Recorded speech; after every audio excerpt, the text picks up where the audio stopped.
Athletes Unlimited Softball League. This league has made a ton of history. This summer, it continues to write history. The investment, the support, the big names that are involved in this league. Earlier this morning, Major League Baseball announcing a strategic investment. A day that I dreamt of, that so many have dreamt of. Women's professiontal softball has been on the come for a long time. The AUSL, it's here.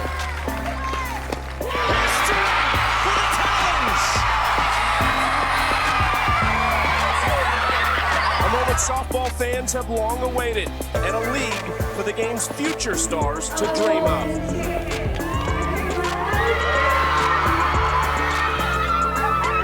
This is something really huge for professional softball. Just the vast growth that we're seeing in softball. A record-setting crowd. Fans have been lined up for hours tonight. This isn't a moment, this is a movement.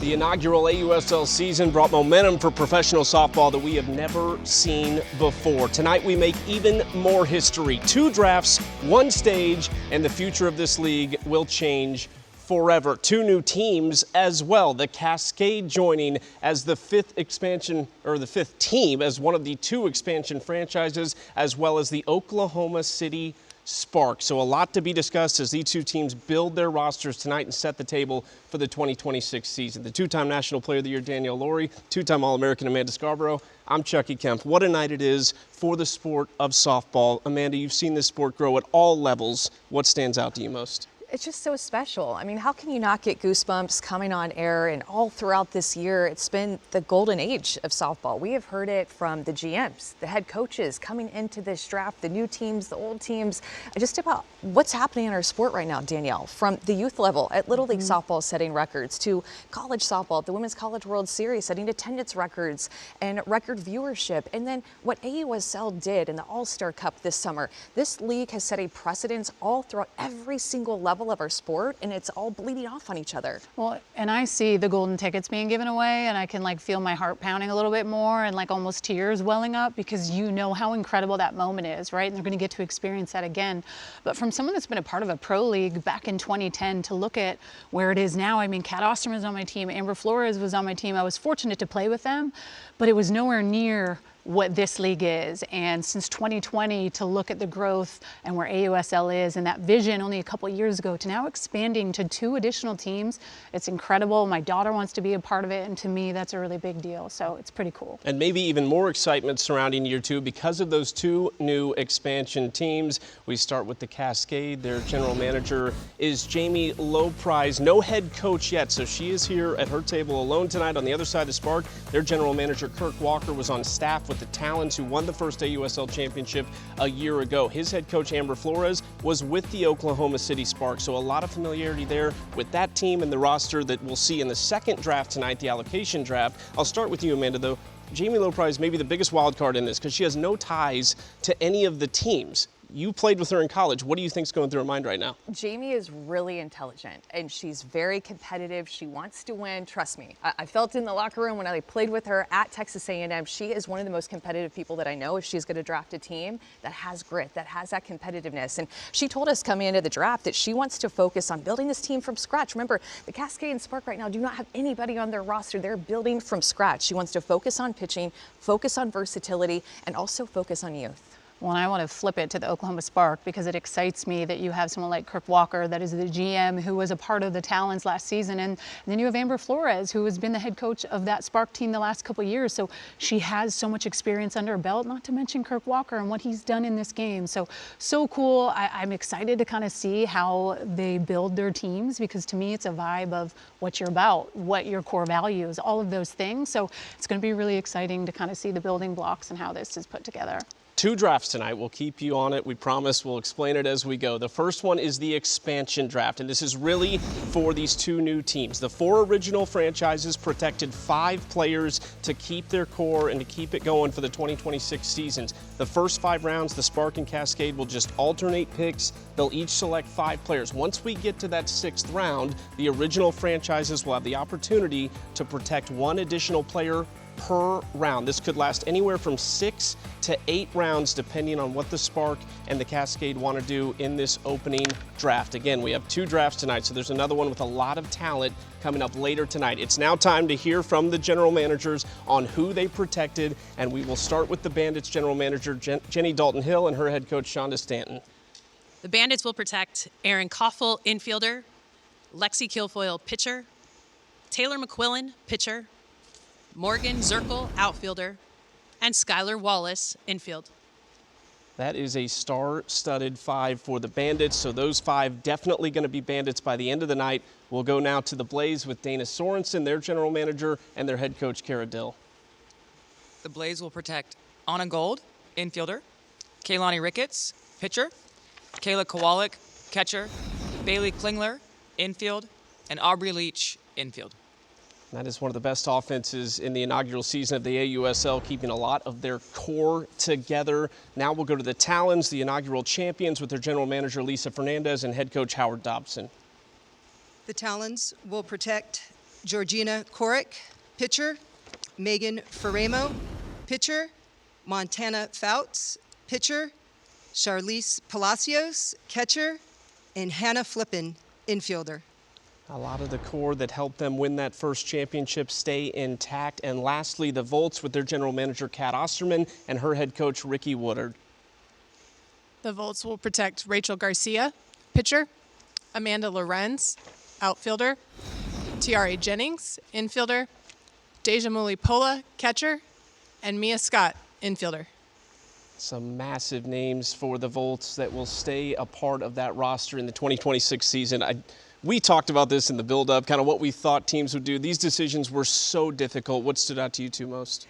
Just hearing from the GMs about how difficult these decisions are to make. I mean, you bonded with it, playing in the inaugural season together. You formed that culture, that team identity, and there were some breakout stars that weren't on that protected players list that I'm sure was so difficult, Danielle, for these GMs to part with. I'll address the elephant in the room. Maya Brady, Sam Landry, like those are really big potential pickups and hell of players, right? So it's like crazy when you have those types of names that aren't protected that will make such an impact on another team, because you know damn well they are getting picked up by someone else. They're probably not going to land back where they were. A good chance it happens really quickly as well. And that brings us to the beginning of the expansion draft. The Spark are now officially on the clock.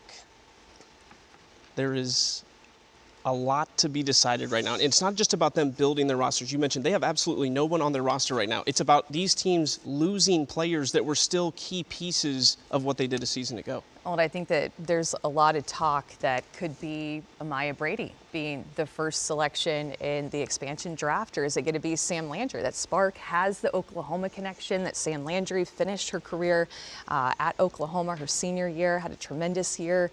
Is it going to be one of those two, or is it going to be maybe a wild card that we're not even thinking about? Well, and how much pressure is on a pick like Sam Landry? Having that Oklahoma, like Amber Flores said, she walks around in her gear and people are like, you better pick up Sam Landry. I'm sure you feel that. I'm excited to see where they go. But you can't go wrong. You can't go wrong, and the pick is in. The pick is in. Let's go to the Spark and Kirk Walker for the first pick in the expansion draft. With the first pick, the Spark pick an elite 5-tool athlete and former player from UCLA, Maya Brady. And it is Maya Brady. She hit 500, just played 8 games last year for the Talons, but she was excellent when she played. Man, she's a dog. She is so good at UCLA and then playing in the professional ranks. I mean, she's someone that is going to help you in every way. I mean, I remember her at UCLA when she went from the outfield to then going and playing shortstop for the year. She's so versatile with what she can do, but damn, she is one of the best hitters in the world, and she is going to make an impact on that team. And I love that connection with Kirk Walker, knowing her. There is some familiarity there, and that does make a really big difference, I think, too, when it comes to that culture piece and what you're trying to build. Yeah, remember when she came back from her injury, she was absolutely on fire for the Talons. I mean, you literally could not get her out, and you were able to see the type of player that Maya Brady can be. And how great is it, too? I mean, you expect that she's going to be in the outfield, but if you needed her at shortstop, she could do that, too. Just an all-around 5-tool athlete, like Kirk Walker said, and does have that familiarity with the GM and picking Maya Brady. So not just Maya Brady going to the Oklahoma City Spark, and they are familiar with stars. They've had them as an organization over the years, certainly, but also the Talons losing their center fielder. So we'll see how that affects their plans for later on today. And now the Cascade are officially on the clock. They have back-to-back picks here, which is really interesting. And where do you think Jamie Loprise might go? Yeah, I think based off of the fact she told us that she wanted to put a focus on pitching, could she go Carly Hoover? Could she pick up the arm of Sam Landry? And she'll get to pick 2 picks in a row. So that will probably go into her picking, knowing that she'll get to do that. And the pick is in. The pick is in. We'll hear from Jamie Loprise for the first time tonight with the second pick in the draft. With the first pick of the Cascade, let's make some history. It starts in the circle from the University of Oklahoma, Sam Landry.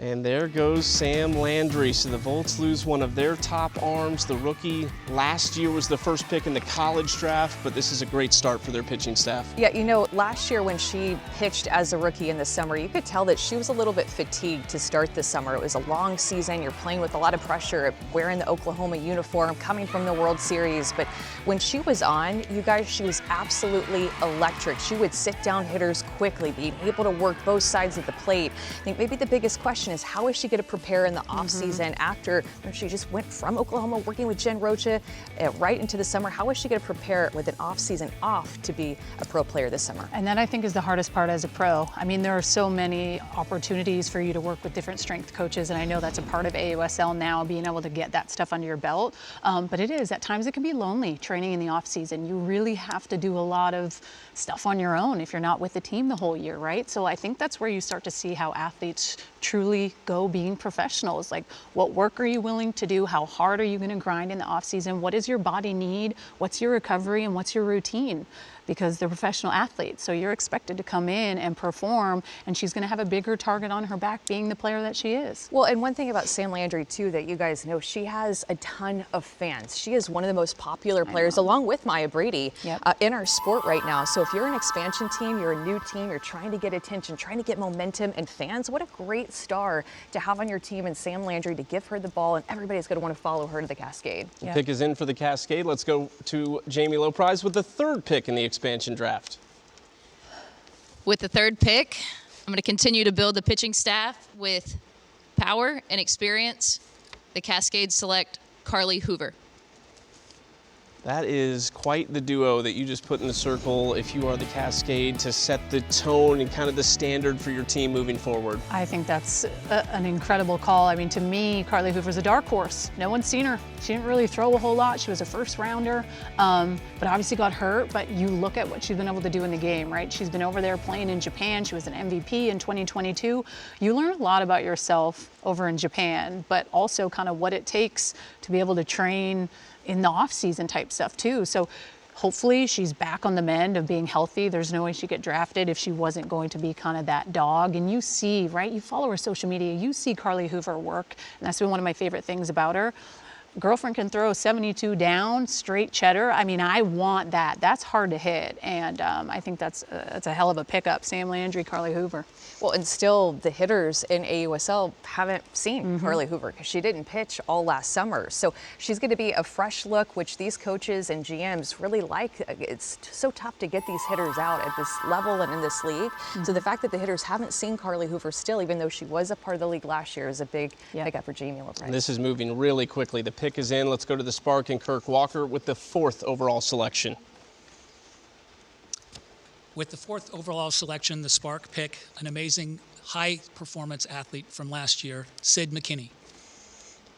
This is one of the big ones for the Bandits. You can only protect 5. McKinney might have been right there on the outside, but she was one of the best hitters in the league and a super versatile infielder. Well, and she led the league in average. I mean, 486. She was second in AUSL in hits with 36. And the consistency piece, right, with how good pitching is in this league. When you know that you can get that when someone steps in the box, consistency is key. I mean, almost a 500 average. That's crazy. So not only is she versatile, you can put her anywhere on the field, but to me, it's just the pop she has behind the bat, and I I'm a big fan of Sydney McKinney. And she brings speed. You could put her also at shortstop. You could put her at second base. You could put her in the outfield. This is another 5-tool athlete. So look at how Kirk Walker is building the Spark team. No pitcher that he's picked yet, which might be a little bit surprising, but he told us coming into the draft might be a little untraditional. So Jamie Loprice with the Cascade picked a couple of pitchers. Kirk Walker has not picked a pitcher yet. Maybe got to hold out with all those good arms in the allocation draft. And one point to make, you're not hearing Jocelyn Allo, you're not hearing Jada Coleman, Allie Carter, some huge names. They will be drafted tonight, most likely. Yeah. That is coming later in the allocation draft when all 6 teams will continue to build out their rosters. So that's part of what you have to kind of plan for, is how that's going to work. And the pick is in again, this time for the Spark, back-to-back picks. Let's go back to Kirk Walker. You're up, Kirk. All right, with the next pick, we will take from the University of Oklahoma, Sydney Romero.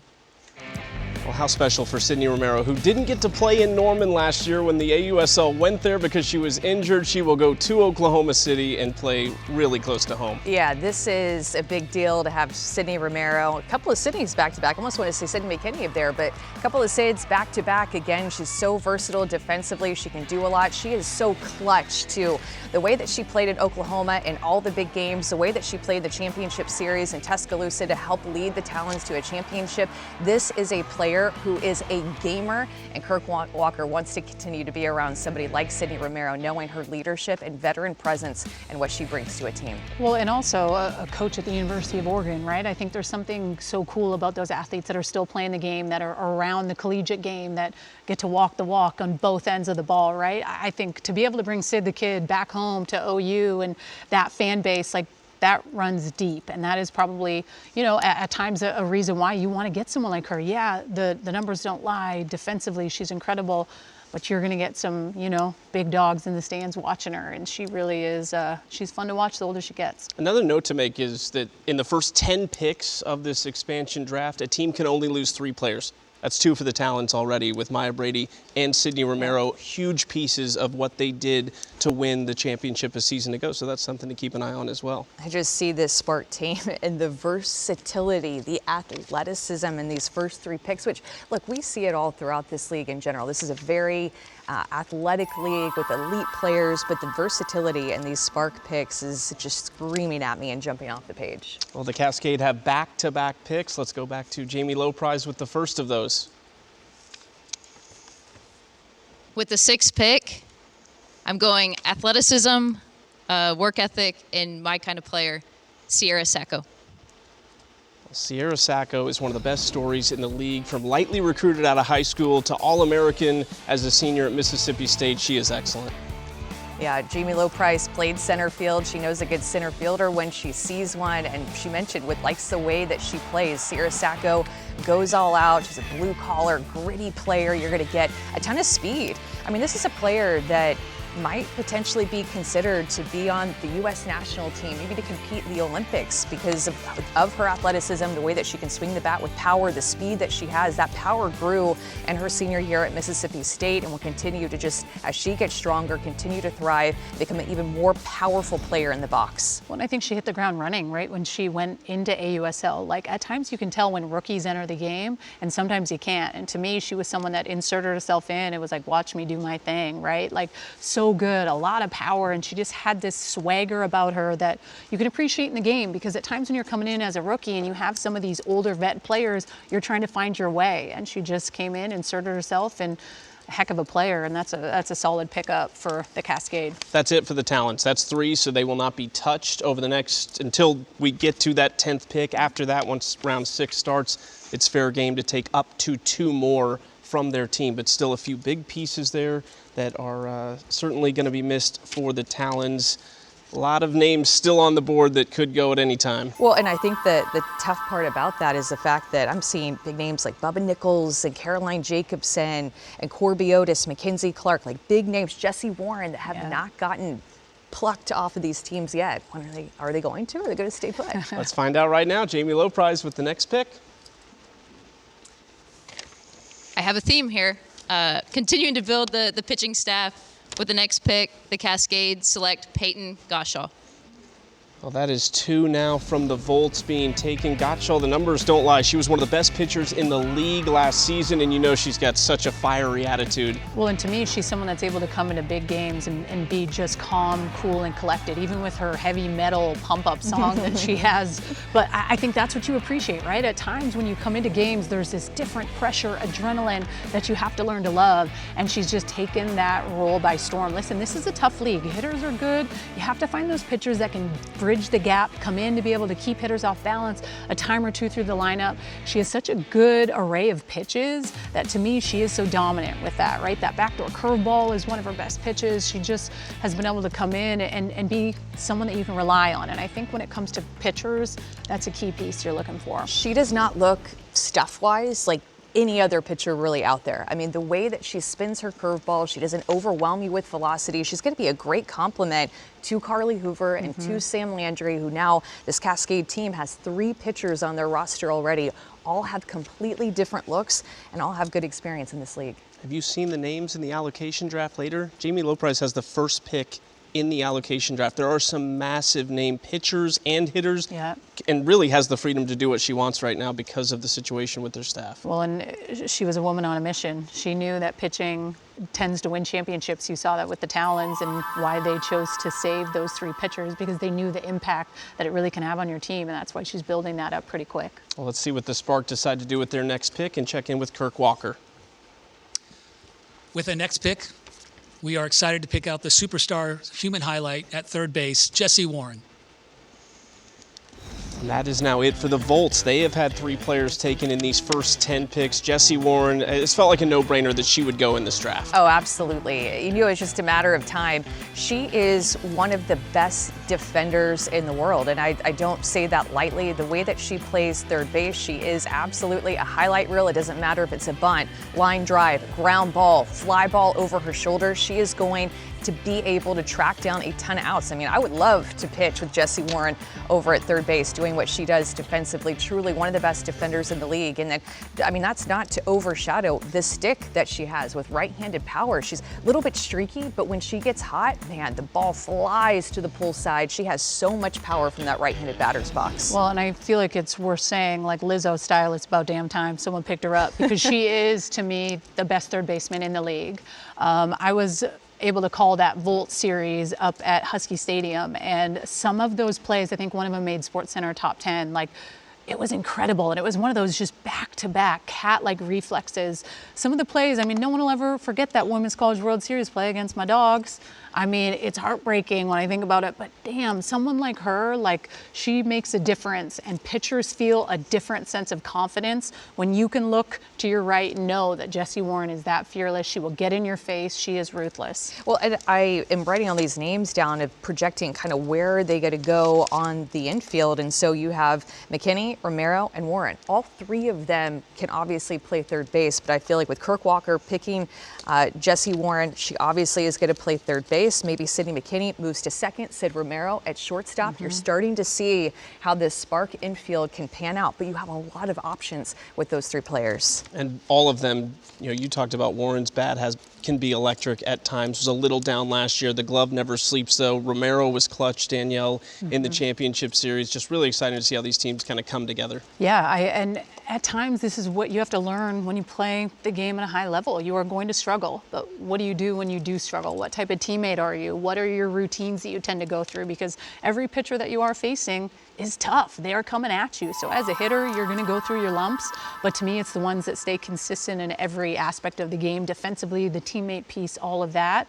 So Jessie Warren's a good one for that. Kirk Walker is he's a pitcher, man. Like, he is with the pitchers and does not have one yet, but the pick is in. So let's go back to Kirk Walker with their next pick.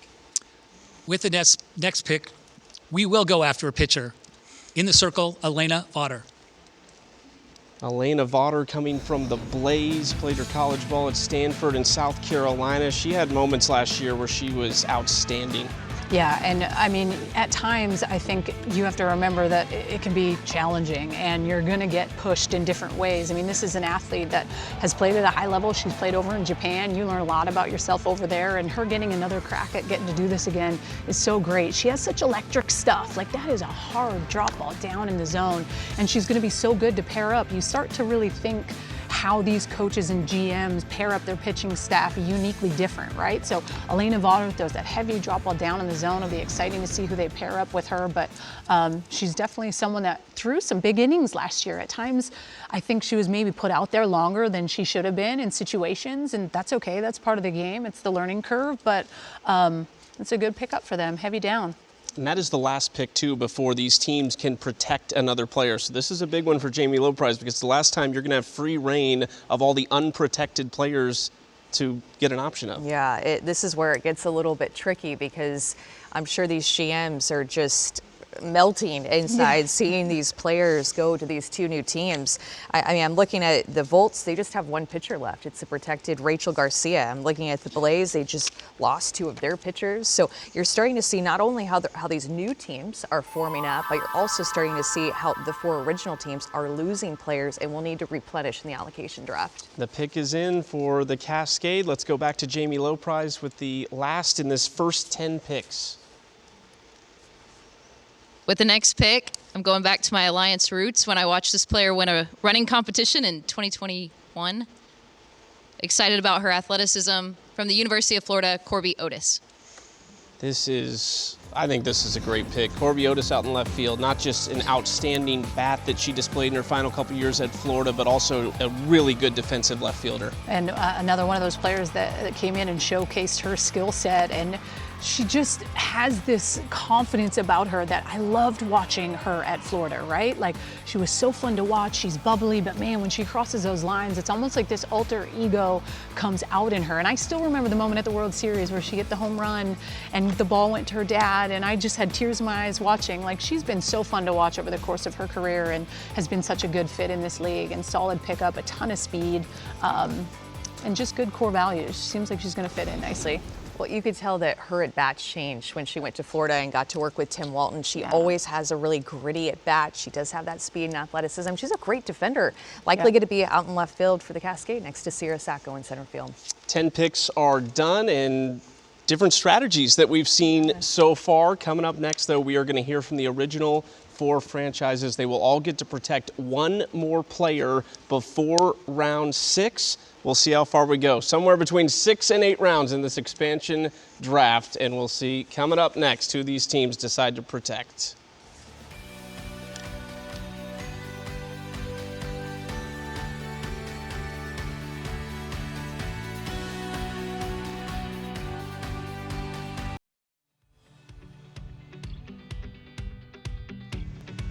That felt like it flew by. 10 picks gone, these teams starting to take shape, and our original team starting to look a little bit different with some of their top names going out the door. It started Maya Brady and Sam Landry. I don't think there was any surprise that those two were at least in the top 3 or 4 picks, but they do go 1-2, and this is intense right now. I know. I just can't believe how fast it's going and how quickly these GMs and head coach for Amber Flores with Kirk Walker having to make these decisions. These are very difficult decisions to make. And think about, this is the foundation for 2 new teams. You want to be able to get it right. You want to build a solid foundation to then build years and years upon this in the future. Yeah, and you probably have a good idea of who you want, you hope.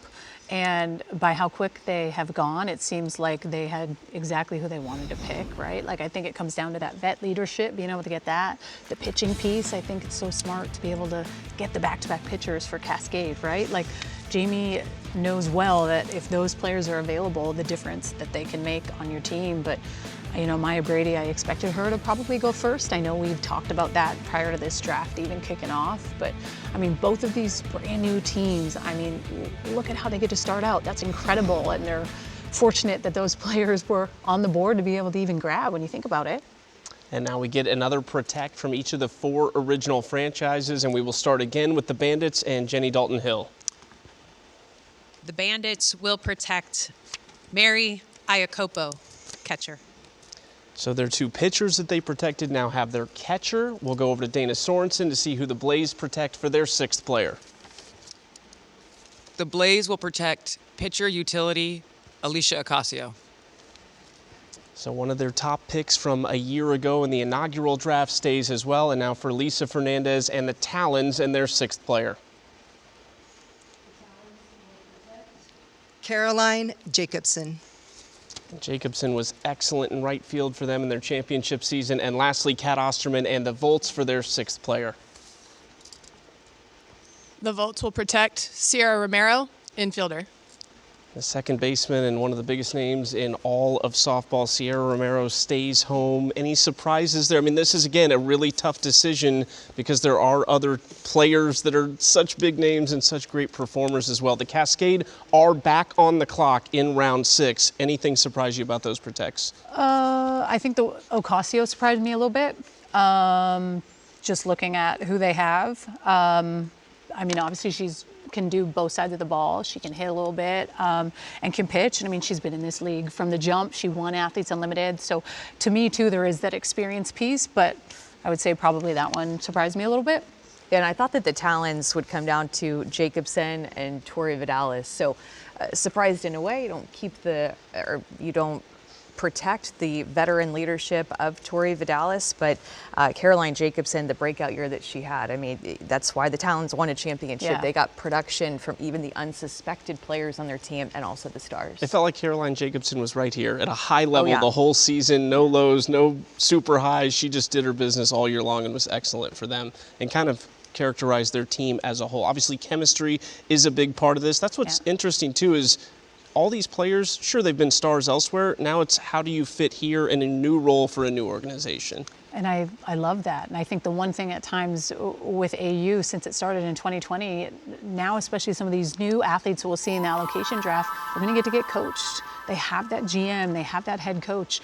And when you go from college to playing pro, it's kind of that one missing link sometimes. Like, tell me what I need to do. How do I make an adjustment? How can you help me? And at times with that point system, they haven't gotten that piece. So I know so many of them have just yearned for that. Tell me I'm doing a good job. You're doing a good job right now. So you too. But I love that piece of AUSL too. I heard nothing for me, but the pick is in, so we don't have time for that. Let's go back to Jamie Loprise with her next pick. With the next pick, you need a veteran, you need a leader in the clubhouse, and she happens to be one of the most clutch players in our game. With the Cascade select, Gig'em, Tori Vidalis.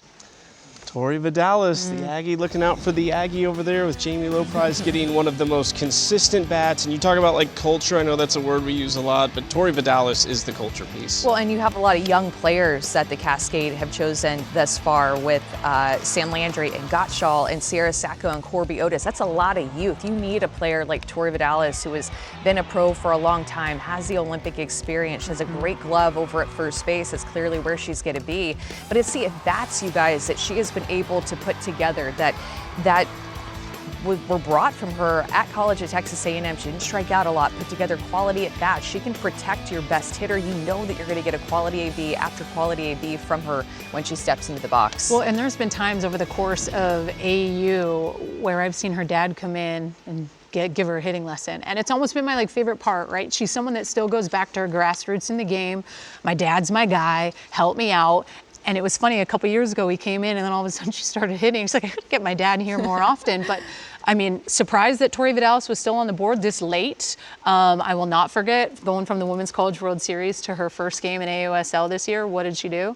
Home run. She hit a home run. So she's just that type of player. She's confident. She's experienced a lot in the game. That Olympic piece, I think, is pretty cool too, and that story. But Tori Vidalis has been one of my favorites to watch over the course of her career in college, but also at the professional ranks. I do want to confirm before we get to this pick, it was my understanding that we needed to protect more players at this stage in the draft as we go into now round 7. So I'm just looking for clarification on that. We need to go back to each GM right now before this next pick for the Spark.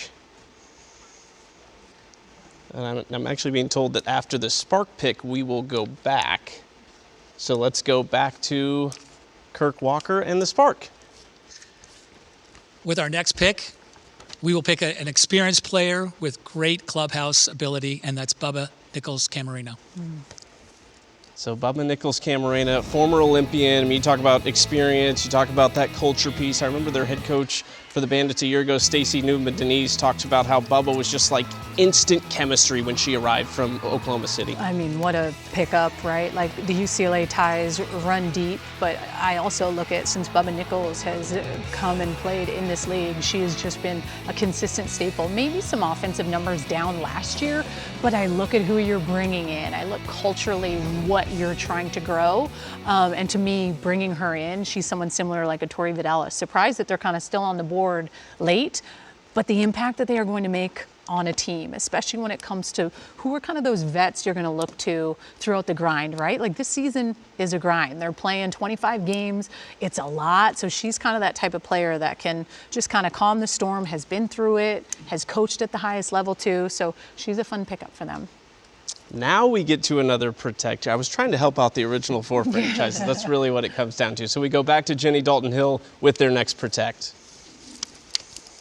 The Bandits will protect outfielder Bella Dayton. Bella Dayton really won over that third outfield spot early in the season a year ago, so they decide to protect Dayton, and now we go to the Blaze and Dana Sorensen. The Blaze protects Devin Netz, pitcher utility. Devin Netz going to be in her second season out of Arizona. Super versatile, great glove over at first base, can also pitch. Let's go over to Lisa Fernandez and the Talons next protect. The Talons will protect Savannah Janquish.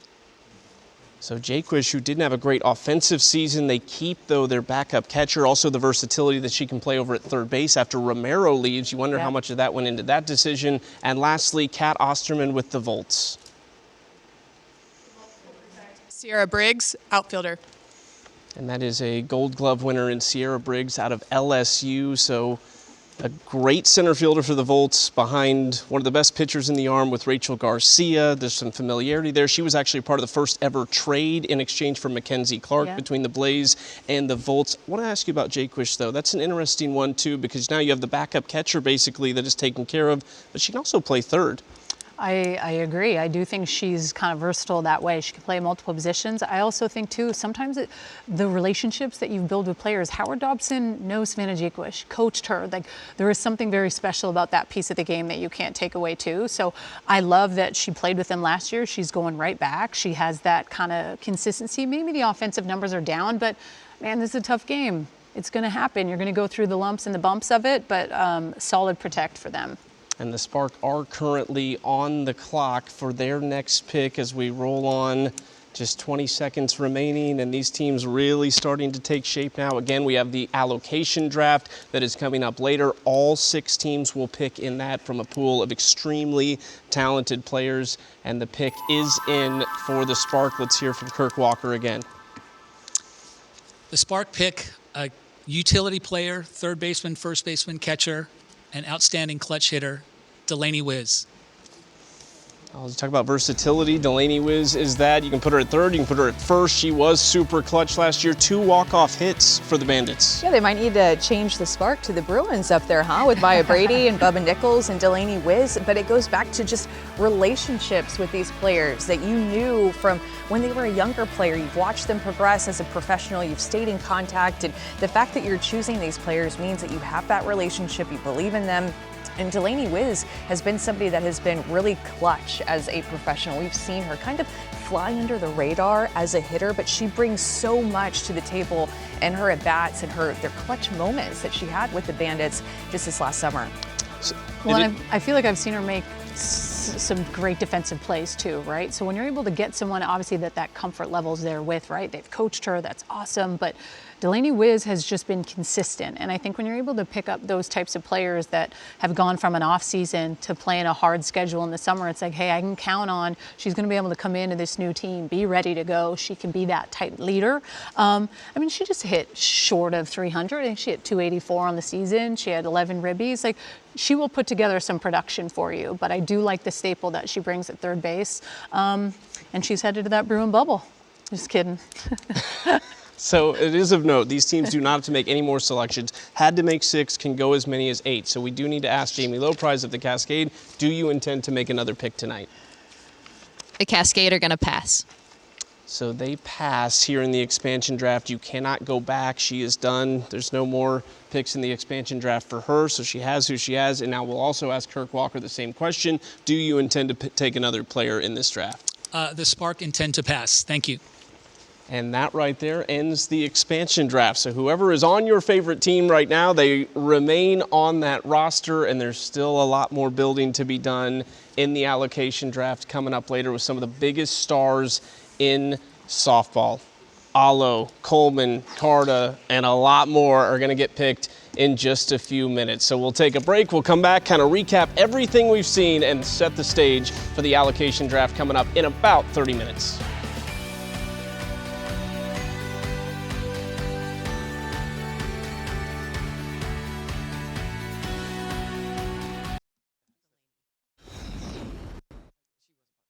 The pick is in. Let's go to the Spark and Kirk Walker for the first pick in the expansion draft. With the first pick, the Spark pick, an elite 5-tool athlete and former player from UCLA, Maya Brady. Pick number 1 for the Oklahoma City Spark was Maya Brady, the superstar out of UCLA. There's a no doubt that she will be in center field for them, probably hitting at the top of the order. She was unbelievable for the Talons in very limited action last year, but a great piece to build your franchise around. Yeah, she's just so versatile. I feel like she could be your leadoff hitter. You could put her right in the middle of your order. You can put her anywhere defensively. I think if you needed a pitcher, she could probably step up and do that too. But, I mean, this team really had a lot of versatile players. And when I look at who the Spark picked, a lot of options at third base, Danielle. You could put Delaney Wiz there, Jesse Warren, Sid Romero, Sid McKinney. I mean, you have so many options at third base just in case anybody goes down there. Well, and what's the one thing, too, when you think about you're wanting to get recruited as an athlete to go play in college, the one thing they look for is athletes. How many positions are you able to play? Because if you can hit, you're going to find a way to be in the game, right? So the fact that they have that many athletes that really can go anywhere, I do want to find out if Maya Brady can pitch, because I would love to hear if she could throw a little BP. But, I mean, and just being able to pick up, like I said, Sid McKinney with that second pick, right? Led AUSL offensively. That's huge. I think picking up Bubba Nichols late in the draft, like vet-wise, right? And having those UCLA ties, I thought maybe there was a chance she would have went sooner. I say the same thing with Tori Vidalis, but I mean, both teams foundationally are setting the tone for where they want to go. Remember how clutch Sydney Romero and Tori Vidalis were for the Talons in that championship series. Their hits and just the way that they played kind of led to help the Talons. I mean, it was a complete team effort, but when you think of the moments, Sid Romero had that big home run, and just the clutch moments of Tori Vidalis as well. Now they're split up on different teams. Yeah.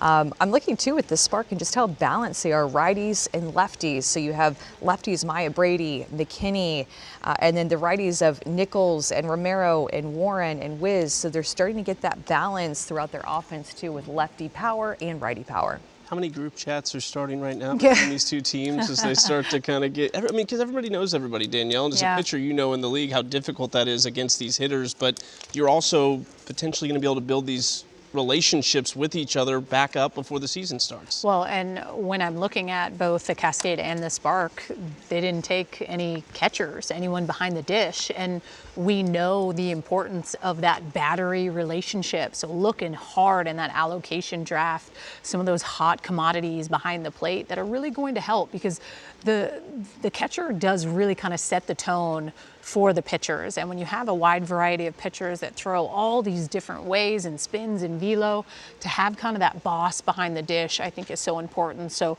looking to see who those two teams really go for and pick up in that allocation draft. If they go for someone within the first couple rounds that they want behind the plate, or are they looking for something else? Those are the questions I ask. Well, the difference too now, you're competing with these other teams. As you look at this, obviously the Spark, they're going to need some pitching in this second draft. You still have the college draft on the horizon that'll come up in the spring ahead of the 2026 season, but anything here that stands out most for you, Amanda? Yeah, I think it's just the lack of pitching. What a surprise that was. Both of these teams took completely different strategies with how they approached the expansion draft. Jamie Lowe-Price going with 3 pitchers pretty early on in the expansion draft, and Kirk Walker just picking the one, and Elena Vaughter, because we have names that are coming up in the allocation draft.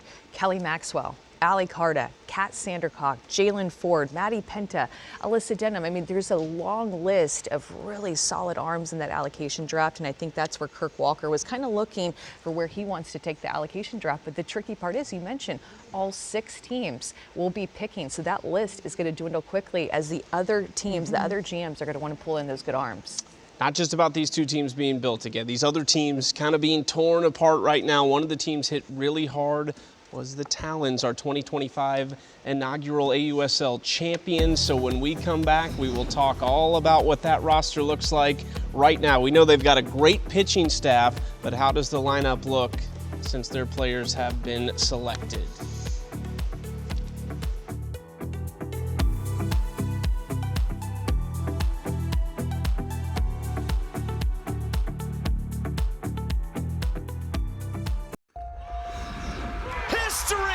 For the Talons!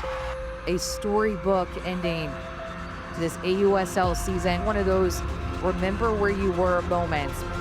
This is just that first layer of history that the Talons get to celebrate. Incredible first season for the Talons, the inaugural champions. Obviously, that one's going to be in the history books forever. Lisa Fernandez did an excellent job as GM. Howard Dobson, the lone returning head coach from a year ago.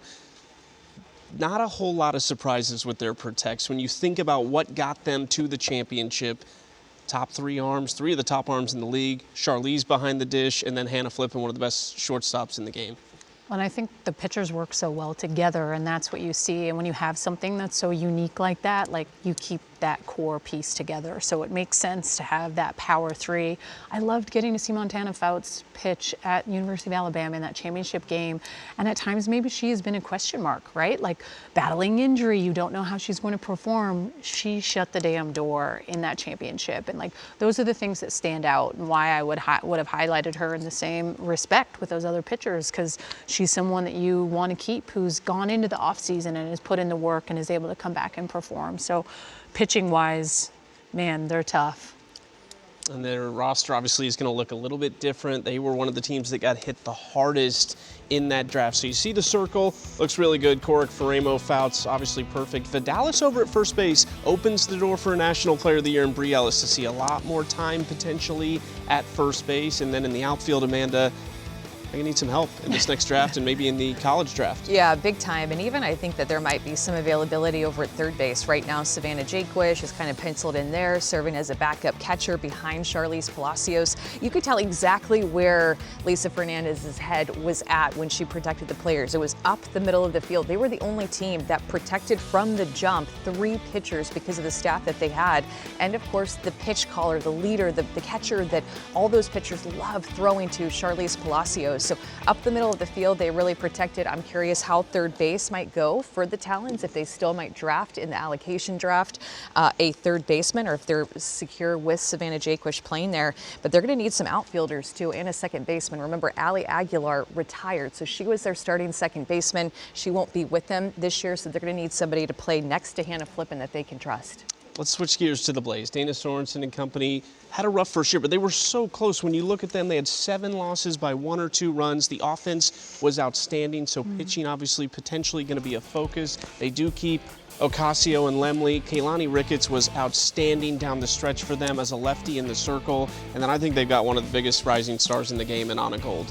Yeah, I look at the pitchers, and the fact that they were able to keep those 3 was really important. I think being able to get one more is going to be key, but I also think moving forward, learning to utilize your staff the right way, right? There were a lot of games that they were ahead and they ended up losing those games, right? And to me, the pitching piece is key. They had one of the best offenses in AUSL, right? So when you can swing it and you can put up those types of numbers, at times the question mark to me is like, what's going on in the pitching department? And I know their #1 pick down for the count, Carly Hoover. Kaylani Ricketts battling injury. She came back and was at her best after that Husky Stadium series when they played there. But that to me is going to be something that I would circle of like, how are we going to maybe manage the pitching piece a little bit better? This infield is elite next to each other. Probably Anna Gold taking that shortstop position that veteran Anissa Ortez was playing so often. She retired as well, so you can put Anna Gold basically anywhere. But how about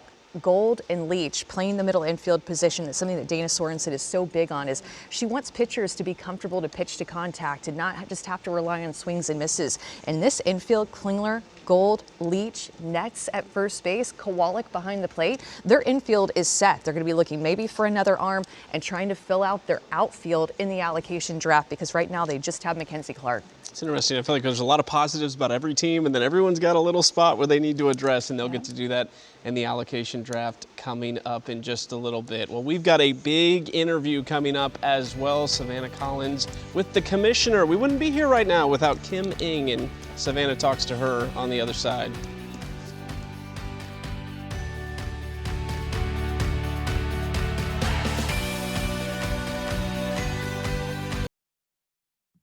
They always say things are bigger in Texas. And the crowds this weekend are bigger here in Round Rock, Texas. A record-setting crowd, an absolutely electric atmosphere. Cumulatively, this will be the biggest site pro softball has ever played in. Those moments in Texas gave me goosebumps then, and every time I see it, I get them each time. I'm Savannah Collins, and I'm joined by AUSL Commissioner Kim Ng. Kim, you see the videos of an incredible inaugural season, but you've got 6 teams behind you now. How big is it for this organization to make that kind of a leap after just one season? Yeah, no, it's been absolutely amazing. We've added 2 teams, the Spark and the Cascade, this offseason, and so to have these 2, knowing that we'll fill them and then some, is an amazing feat in my opinion. You know, we're seeing the players be selected in this expansion draft first. Allocation is coming up next. 100 athletes opted in, wanting to play in this league. What does that say about the level of talent that's going to be in the AUSL and that it's getting better? Yeah, absolutely. You know, we really didn't know how many players we would get to opt in, but the fact that we have 100 bona fide players that are there, I mean, I think it says an amazing thing about the level of talent in this country, right? And I think, you know, one of the other things, we'll see the talent going in the allocation draft, you know, from Ali Carta to Kinsey Hansen, Jocelyn Allo, Jada Coleman. I mean, adding players who were on this summer's national team. Mm-hmm. So now we're, you know, in terms of the talent that we've got in this league, we've only got 1 missing from that national team. So again, going back to the talent that exists, the talent that's in this league is unbelievable. The roster growth, you know, the team growth, but there's still going to be a lot of players that don't end up making it on one of these rosters. I know we're excited about just the exponential way that the AUSL is getting bigger, but how do you still see that as an opportunity of, we have a ways to go? 6 teams is incredible, but we're not done yet. No, we're absolutely not done yet. It might take a little bit of time, but we're not done yet. And I think that, again, that pool tells you all you need to know. So hopefully this is our 1 level of expansion, but hopefully in the next several years we'll see another level expansion. But I think that pool tells you all you need to know. You know, I think back to May when it was announced the partnership between the AUSL and MLB. It's one thing to announce a partnership. It's another to have gotten to live it out, you know, whether that was being honored at MLB Awards, our athletes being there, or the partnership and coverage. You're on MLB Network every time I turn it on now. How cool is that and special for you to see these are your 2 loves, man, and they are together. Absolutely. I think in general, the partnership has been absolutely amazing. The support that we've seen from the entire MLB staff to obviously Commissioner Manfred has been just off the charts. And then, you know, to be included in, you know, on their network, in front of the paywall on MLB.com, the social engagement, MLB Awards, you know, for our athletes to be on the same stage as Mookie Betts, you know, and a lot of those players was absolutely amazing. So I think that they're feeling it. They understand how great this partnership has been. And I think it just speaks volumes about what's to come. Yeah, I love listening to you talk about it. You just beam when you do. Kim, thank you so much. We're going to get out of the way because we know you are itching to find out who else is joining the 6 AUSL teams. Don't go anywhere. We've got so much more for you when we come back.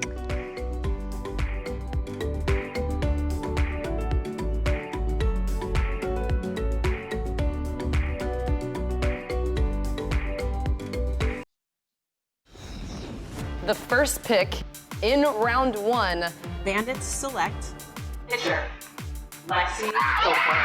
Going first overall was honestly just an amazing night to make history, honestly. It was a moment that I didn't really foresee coming in my future, but it's such an honor.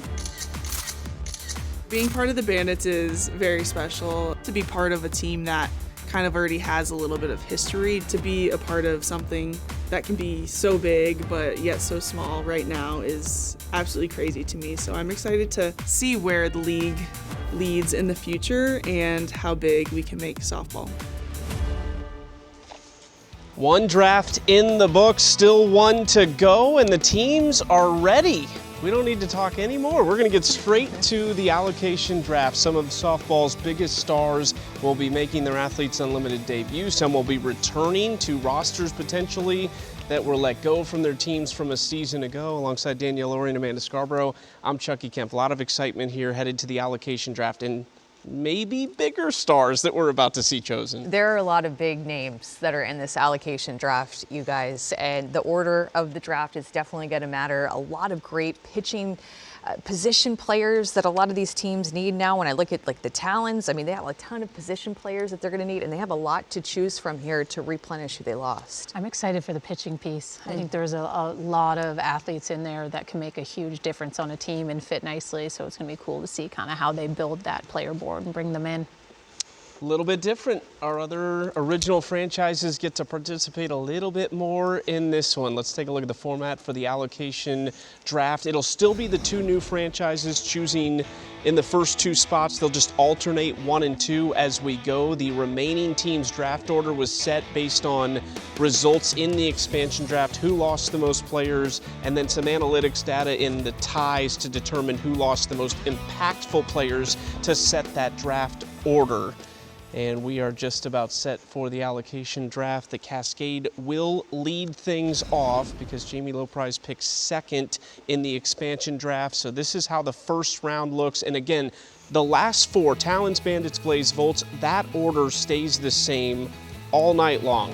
Cascade and Spark will flip back and forth each round. So Jamie Loprice, who had all the pitching in the first draft, has a pretty good collection of athletes to add to her team with this first one. Where do you think she might go?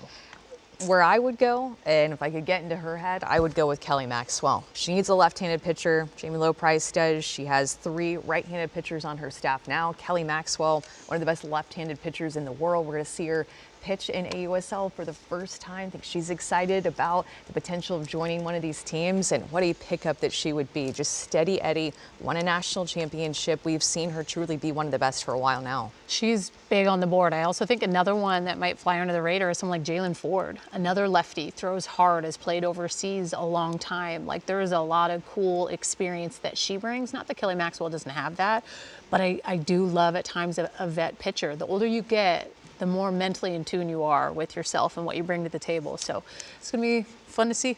The Cascade are officially on the clock with the first pick of the allocation draft. You said Jalen Ford's been playing a long time. You played against her, Danielle. I did play against her. What are you saying? I'm old? I'm not saying it. No. I'm just kidding. Either way. I'm saying you were an outstanding player for a long time. I remember getting to broadcast her games when she was at JMU. So we are kind of close, but I mean, she was someone that I watched out for. And I mean, the fact that she was one of the most highly, besides Megan Good, like her two-way ability too. She's up there with Odyssey Alexander. Like, JMU was that program that always put together those kind of two-headed monsters on the offensive side, and then defensively, they were the ones that could go out there and do damage in the circle. So she's been someone that I've circled that just what she's been able to do in the game, someone that might get picked up. Let's see who it is. The pick is in. Let's go to Jamie Loprice, the first pick of the allocation draft. Batting lead off here, I have to say this allocation draft is incredible talent pool. But with the first pick to complete the pitching staff, I'm going lefty, a national champion, Kelly Maxwell. Well, Kelly Maxwell spent a good portion of her career at Oklahoma State, finished at Oklahoma, 3-time All-American. She's done it all, and one of the big themes is that a lot of these players haven't seen her. Well, and I mean, I look at the transfer and the impact that that could have had on her, right? Going from Oklahoma State to Oklahoma and still being able to go and perform at the highest level. You go through a lot. Now these collegiate athletes with all the things and the NIL and the social media, when they can stay out there and be consistent in the circle and just be rock solid, that's something you look up to. That's something you want on your team. So when I think of kind of the transition that she made, at times it was probably hard, but you weren't able to really tell. So she's going to be able to come into this league and do some damage. She's one of the spinniest, best pitchers that I've seen do it. So no doubt, solid pickup to add to the staff of Hoover, the fire flamethrower, Landry, the spin master with one of the best changeups, and then Gottschall, someone you can bring into a game no matter what's on the line and count on her. She's a great addition. Well, let's go to Kirk Walker and the Spark with their first pick in the allocation draft. Thank you. The Spark are very excited to bring home a Spark alumni in Kinsey Hansen.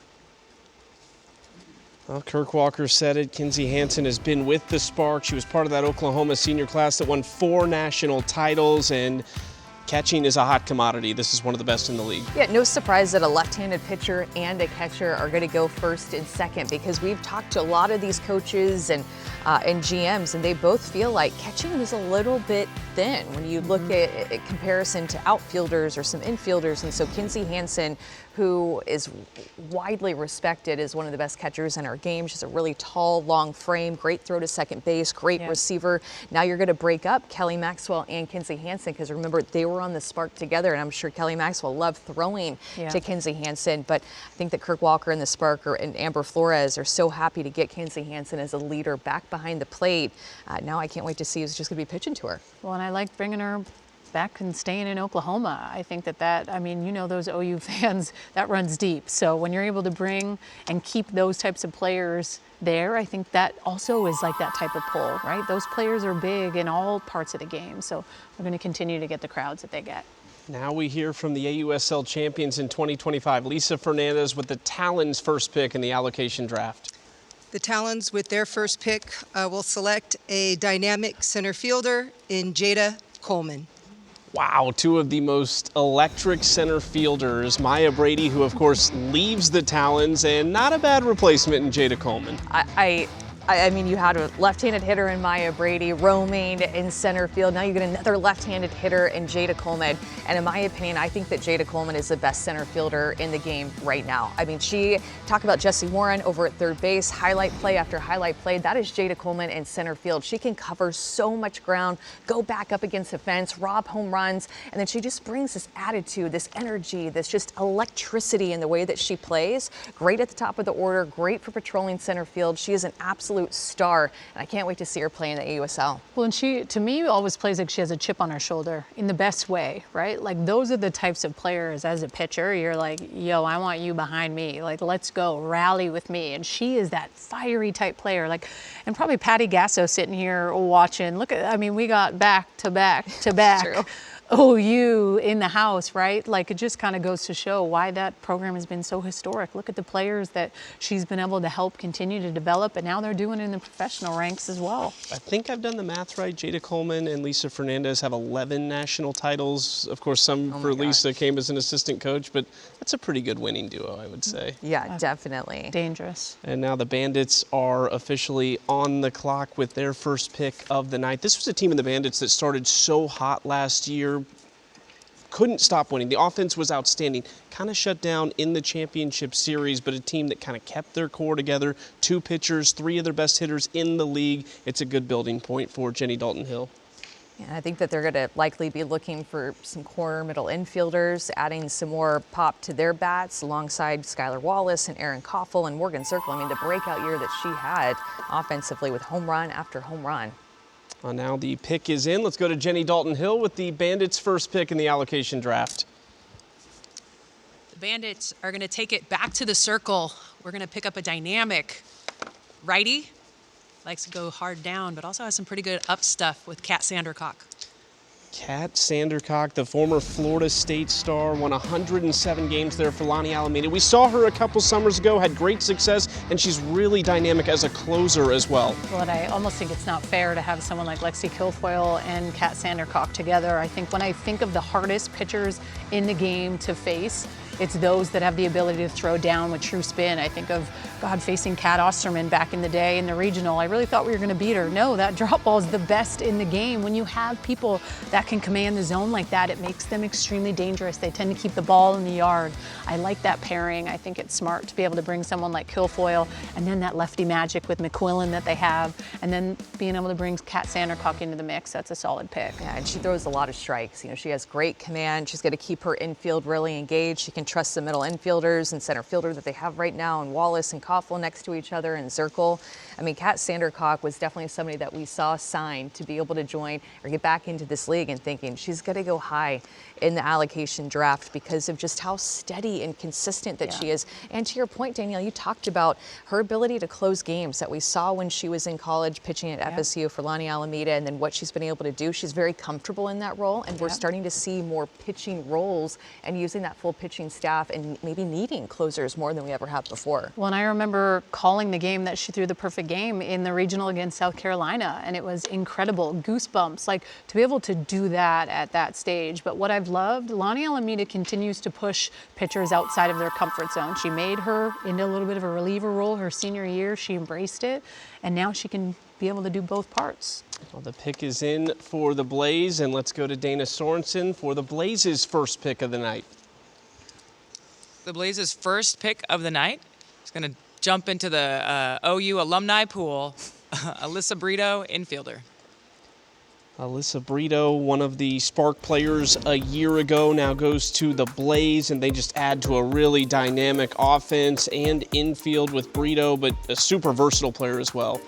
I'm starting to realize we just have a lot of people that can play third base in the league. You could put on a gold there. Bailey Klingler, who's already on their team, and now you add Alyssa Brito. Remember, the Spark had a bunch of players that could play third base as well. So Alyssa Brito, I think, is such a good athlete. We talked about the energy that Jada Coleman brings in the outfield. Remember, Alyssa Brito brought that energy on the infield. She plays with, again, that electricity defensively. She has a big bat, right-handed power hitter. This is a huge pickup for the Blaze. I was wondering who was going to get Alyssa Brito. I feel like she is such a good pickup. Well, and she's just kind of that confident, swaggy type player, and that seems to be the trend that you're getting from these OU players, right? And that mentality at times is tough to teach, and you love it. When you cross those lines, like, I'm going to beat you before you beat me. And that's really, when you think about Oklahoma, the players that Patty Gasso puts out there. So when you think of that type of a pickup, I mean, she's a straight shooter. That's why we're friends, DL. Yeah. You're too scary between the lines. Let's go to Kat Osterman, the first pick for the Volts tonight. With our first pick, the Volts are heading to the circle. Very experienced right-handed pitcher out of UCLA, Ali Carta. Ali Carta, one of the most experienced pitchers. She's done it in Japan. She's done it for the national team. Certainly did it at UCLA, but this is a big addition, and that's two Bruins now to lead the staff for the Volts with Rachel Garcia. And I am such a fan of Ali Carta and just her grind, you guys. She is someone that has continued to play this game at such a high level, continuing to play with Team USA, an Olympian back in the 2020 games. She's played overseas in Japan. I mean, she's well taught in it, right? She's gone through so many different moments in the game. And like I said, are you going to go more of a younger route? Or are you going to go with kind of some of those vet pitchers that have probably learned a lot about themselves over the course of their careers? So she's exciting. I expected her to go within that first round for sure, just on what she brings to the table, but experience goes a long way. The first round is over. Our first 6 picks in the allocation draft, nothing but star power that we have seen go so far. Maxwell 1, Hansen, Coleman, Sandercock, Brito, and Carta. So 3 pitchers, and that's what you're going to see from these teams in the first couple rounds. We saw the Protects, we saw the expansion draft for the 2 new teams. These first 2 or 3 rounds are going to be more stars added to these rosters and really dynamic players. Yeah, it's really cool to see where they're all going to end up. And a lot of these players have played together when they were on the Spark, and now just last season as an independent team, remember the Spark joining, having to start from complete scratch, but now they're all going to get broken up and make these other teams even stronger. Well, the pick is already in to start round number 2. And again, we alternate between our 2 expansion teams. So it is the Spark with the 7th overall pick and the first in round 2. Let's go back to Kirk Walker. With our next pick, the Spark are super excited to go back in the circle with a Spark alumni in Maddie Penta. So Maddie Penta, familiar with the fans in Oklahoma City, having played with the Spark a summer ago. We saw her in Athletes Unlimited. Of course, we saw her at Auburn as the SEC Pitcher of the Year, but this is an arm we were really looking forward to rejoining the league. A right-handed pitcher who throws hard, but then has that great changeup, can work both sides of the plate. She is a really tall, long pitcher, throws with a heavy ball and more up in the zone. So at this point, they have Elena Vaughter more down. Then they get Maddie Penta, who's going to be a little bit more up, but can go down with her changeup. Two pitchers so far who can really complement each other. And I thought that Maddie Penta was going to be a big pickup for somebody, and she's going to go back to the Spark, who she just competed with last summer. She was so fun to watch at Auburn. She really was, right? And she was kind of probably one of those last true workhorses when you think about in the game. I mean, she threw majority of the innings all the time with Mickey Dean. So you know she's someone that is ready for that type of action if that's what you need, but someone also to be able to bring in and kind of help out someone like Vaughter. I mean, you make such a good point. Vaughter heavy down, Maddie Penta 70 up. That's a tough combo if you split those two in a game going against someone else. Like, they really complement each other well. It'll be exciting to see who else they can try to add to that pitching staff. This is the 2025 Spark roster. All of these players are available in the allocation draft already. 5 of them selected and still a lot more stars on the board. And I love the fact of just that unification of the Spark joining AUSL. We haven't gotten to talk about that a lot because there's just been so much going on, but just a unification moment. I feel like in our sport at this level, a team like the Spark that is just so well established joining AUSL with all their incredible players. Yeah, it's definitely, and Danielle, you talked a little bit about the workhorse of Penta, and that's something that you have experience with. You pitched on a great professional staff, but what is it like when you go from that star ace workhorse in college to really handling a staff? It is. It's definitely more of a challenge, I think, when you are playing with multiple pitchers. I mean, I was with Kat Osterman, Jordan Taylor, Chelsea Thomas, Kaylani Ricketts, and I was grateful to be able to learn from them. I mean that. Like, when you get to be around them, it changes kind of how you learn to pitch. So fortunate to be able to have played with them. But yeah, it's changed, and it's exciting to see how they got to learn real quick how to work together, that's for sure. The pick is in for the Cascade, the 8th overall pick in the allocation draft. Let's check in with Jamie Lowprice. For our next pick, we're going with experience, a catcher, a utility player, and a great personality. The Cascade select Mia Davidson. Mia Davidson, who was picked by the Bandits last year, but we didn't get to see her miss this season, but she returns and is definitely one of the biggest names behind the dish. And it's not just her command of the pitching staff, but has a huge bat too. Yeah, and I'm sure she, with her injury, not being able to play, step back and look at the game in a different way, and she's a really big learner. I'm sure while she wasn't playing, she was able to study to become an even better pitch caller, to look at the game in a different way. And you need that captain, that leadership, that veteranship that she's going to bring. Remember, they also have Tori Vidalis, another veteran player, so she kind of brings a lot of youth on this team. She brings experience back behind the plate and will give this great pitching staff that's rounding out for the Cascade a veteran glove to throw to. Well, I remember when she was doing Athletes Unlimited, and one of the questions I tended to ask a lot of the catchers, like, how is it, every week they were having to catch someone different, and she really had to get out of her comfort zone in the sense of, like, how can I be the best tool for you, and learning these pitchers. And to me, that changes how the game goes. When you have someone behind the dish as a pitcher, I'm sure you can attest, that you trust and you love and you are on the same page, there is nothing like that game flow. And I know that she has worked and had worked on that piece because it was a revolving door. Every weekend she was catching someone different. So how can I step up to the table as a catcher and be able to be there, whether it's you one weekend or maybe I'm seeing you week 4 and I have Danielle this weekend. She's been able to do a rock solid job behind the plate, and she's a vet, played overseas in Japan, a ton of experience. You two came up with your top position players available, and look at this, already 4 of the top 8 off the board. Still Jocelyn Allo, the home run queen, is there. Jenna Laird, the talented shortstop out of Missouri, is on that list. Corey McMillan, Kendra Falby. Falby was one we really wanted to see last year because she might have the best glove in center field of anybody. A lot of great outfielders in the allocation draft, and Kendra Falby definitely falls in that category of just an elite outfielder. I mean, we talked about Jada Coleman. Kendra Falby covers a ton of ground in the outfield too, and we'll see if she ends up on a team. Well, the Talons pick is in. Let's go to Lisa Fernandez with the next pick in the allocation draft. With the next pick for the Talons in the allocation draft, we go with a Talon to the core in Jadelyn Alchin. There might be no better story in this draft than Jadlyn Alchin, who was selected out of the reserve athlete pool last year. She was the one filling in for Maya Brady all season, was one of the best hitters in the league. Didn't get to play in the AUSL Championship Series, though, because Brady came back. Lisa Fernandez said it, a Talon through and through, and she goes home to the Talons. It just was really heartwarming, I think is the best word, to watch her hard work pay off, to get pulled out of the reserve pool and just get thrust into action. And she earned her spot to become a starter, a big part of their championship run, a big part of their team chemistry.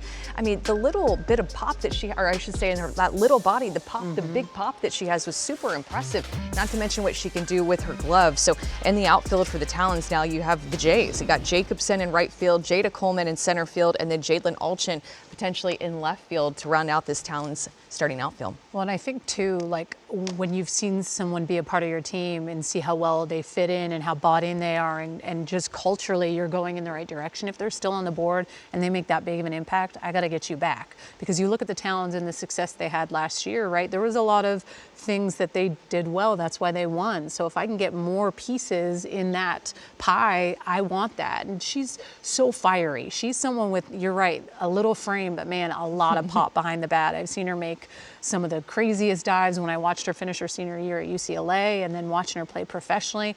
And someone that has that confidence, hey, watch me work. I'm going to go and improve to you why I deserve to be here. And I love that part about her. Well, and she's setting an example, because we're going to not be able to have so many players from the allocation draft get in who might end in the reserve pool. Jadlyn Alchin did that. She kind of paved the path for those reserve pool players to potentially find a spot the next year if they'd like. Well, the Bandits pick is in. Let's go back to Jenny Dalton-Hill with the next pick.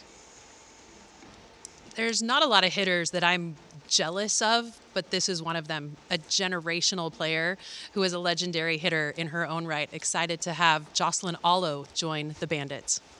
There it is, the NCAA home run queen, hit 122 of them. We saw her in a condensed season of Athletes Unlimited a couple summers ago, AUX, and it is just a sight to behold. I think a few of her home runs that she hit that summer are still going, and you'll notice it's like pull power to the left side, oppo power, home run power to the right side, and then to center field. She does not just have pull power to the left side for her home run. She is really developed as a hitter that can hit to all fields. Every time she steps up to the plate, she is a home run threat and can change the game in 1 second. But I think that's where the respect piece comes in. At times, she's that type of player that can change it with one swing. And she's that type of player that back in 2010 when I faced Amber Flores and she hit 3 home runs off me in one game, I wish there were times where I was like, hey, I just got to put you on. She's that type of player, right? There's going to be situations where she goes into, and as a pitcher, you got to put your pride aside and say, hey, maybe in this moment, this is the player that I don't want to beat you. That's a player that I circled coming into this draft as one of the most professional hitters in the game, can hit both sides of the ball really well. As a pitcher, it's very much a chess match. How am I able to really, number one, hit my spots, but almost pitch backwards against you, because her plate coverage is ridiculous. She can go up and get it. She can drop a barrel. She's just so good. So she's one of the best to do it as a pitcher. I wish I would have got to face her. She's a real deal. The next pick is in for the Blaze, and we'll check back in with Dana Sorensen. The Blaze's next pick, coming out of Missouri, Jenna Laird, infielder. There is another shortstop, Jenna Laird, who played with Alex Honnold and Maddie Gallagher on a team that went to Supers for Larissa Anderson. This is another really good defensive glove for the Blaze. Oh my gosh, they're filled with them. In the infield now, you have Brito, Laird, Leach, Gold, and Klingler in nets. A lot of Gold Glove winners, just a lot of highly sought after defensive players. And Dana Sorensen, with her pitchers, she wants them to trust to pitch to contact and have this defense back behind them that's going to be able to make plays. Jenna Laird, I thought she was going to be a great fit for this league, and I'm so excited to see her get drafted. I think she's a star defender, left-handed bat with a little bit of speed, more gap-to-gap power.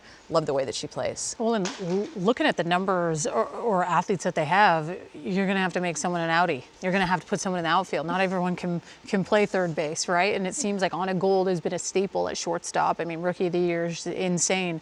But when you look at someone like Jenna Laird and Klingler and Brito, like, someone's going to have to eventually kind of make that move, because that's what being a pro at times is all about, right? So it's kind of exciting to see, but man, she was so fun to watch at Missouri. Offensively, such a force. That makes a big difference, and that's exciting. Like the fact that you can look through this allocation athlete pool and go, man, there's so many different players that would add value to your team, and you're looking at probably, what, 65 athletes that maybe are not going to get picked. Like a lot aren't getting the opportunity tonight, and it just goes to show how damn good these athletes are and where the future will be for AUSL if that opportunity comes to expand. I just want to point one thing out too, because we still have the college draft. So tonight, these rosters can have up to 14 players. That does not mean that they definitely will have 14 players. You can leave more room for college players. We all know this is a class that is going to be loaded, certainly with pitching. You think about Carlin Pickens and Nigeri Kennedy, Jordy Ball, a two-way star as well. So that's one thing to keep an eye on. We're not going to be going for a ton of rounds here. You really have to start thinking about what is important to you with this field of players, and what do you feel like you can get in the spring in the college draft. Yeah, they're dealing with a lot of strategy right now, especially the 4 original teams. They're handling who they lost, filling holes, thinking about the allocation draft, and thinking forward to the college draft. The pick is in for the Volts. Let's check back in with Kat Osterman. With our second pick of the allocation draft, the Volts are going back to the circle again. This time, a proven right-handed pitcher, back-to-back medalist in Athletes Unlimited, Alyssa Denham. Alyssa Denham, this is really one of the wild cards in this draft. Stepped away from softball last year, but Kat said it. She was one of the best in the league over a 2-year stretch in 2022 and 2023. This could be the one that writes the story of this summer. Well, and she's steady Eddie. That's what I've absolutely loved. And back-to-back medalists in that league and that format is really hard. So when you look at what she brings to the table, she's battled injury, but man, she's been so fun to watch on the flip end through the recovery piece. Like I have loved following her on social media and just really seeing the hard work and the bullpens and the attention to detail. Because when you're away from the game, it makes you realize, like, man, what can I do to get back? And I can't speak from experience from the injury department, but I do know that, like, being able to take a little bit of a break and come back, you have this different zest for the game and the hardships that you may go through. And she is such a good pickup. Obviously, Kat knows her well, played in Athletes Unlimited herself, and knows what Alyssa Denham brings to the table. Solid pickup. Let's take a look back at round 2. 12 players have now been selected. This round started with the Spark taking Maddie Penta, the right-hander out of Auburn, just a few years removed from her college days. It finishes with Alyssa Denham, who started Arizona. Of course, Mia Davidson, the Cascade, get their catcher. Jadlyn Alchin to the Talons, and then Jocelyn Allo. How important is it to just, you talked about kind of the softball world coming together on all levels. To have Jocelyn Allo in the league, you just have to have the biggest stars. Yeah, you absolutely do. And you said it, we're going to have another round 2 with a lot of stars, and I feel like round 3 is going to be like that as well. So we're going to continue to see these big stars come off the board. And it's just so much fun to see these new teammates, these new rosters that are going to be formed. As hard as it was, I'm sure, for the rosters to get broken up because they formed a connection this summer, it's so fun to kind of see them get rebuilt. Round 3 has begun, and the Cascade, the pick is in. We'll go to Jamie Lowprice with the 13th overall selection. With the next pick, one of my favorite players to watch, an elite defender, an elite teammate, and an overall fan favorite, the Cascade select Sis Bates. Well, Danielle, there is a Husky and one of the best shortstops you will ever see with a glove in her hand. You get a great pitching staff that the Cascade have built, and now they have their shortstop. God, can I get a go Dogs? Sis Bates, I mean, man, she was incredible to watch at Washington, but just some of the most craziest defensive plays, that I've seen. I think when I think of Sis Bates, it's that electric transfer that she has from the shortstop position. She's not going to kill you with a dart of an arm across the diamond, but she is so fast in her ability to move behind the ball and get rid of the ball, and her smarts and her softball IQ. You can't beat that. So to be able to get that piece to be a key component to lead your infield, I think is so important. Well, and I think she's going to be hungry this summer, based off of the fact that she didn't get a ton of playing time with the Volts this past summer and maybe saw the game in a different way. You know that she's a great teammate. She handled that new role that she was in beautifully. Yep. So I think that she's going to be hungry this summer and want to be like, don't forget about me. I'm still here to play. This is a confident pick. Came in quick from the Spark. Let's go back to Kirk Walker with the 14th overall selection. With the 14th overall selection, we're going back into the circle, and the Spark would like to have the lefty, Jalen Ford.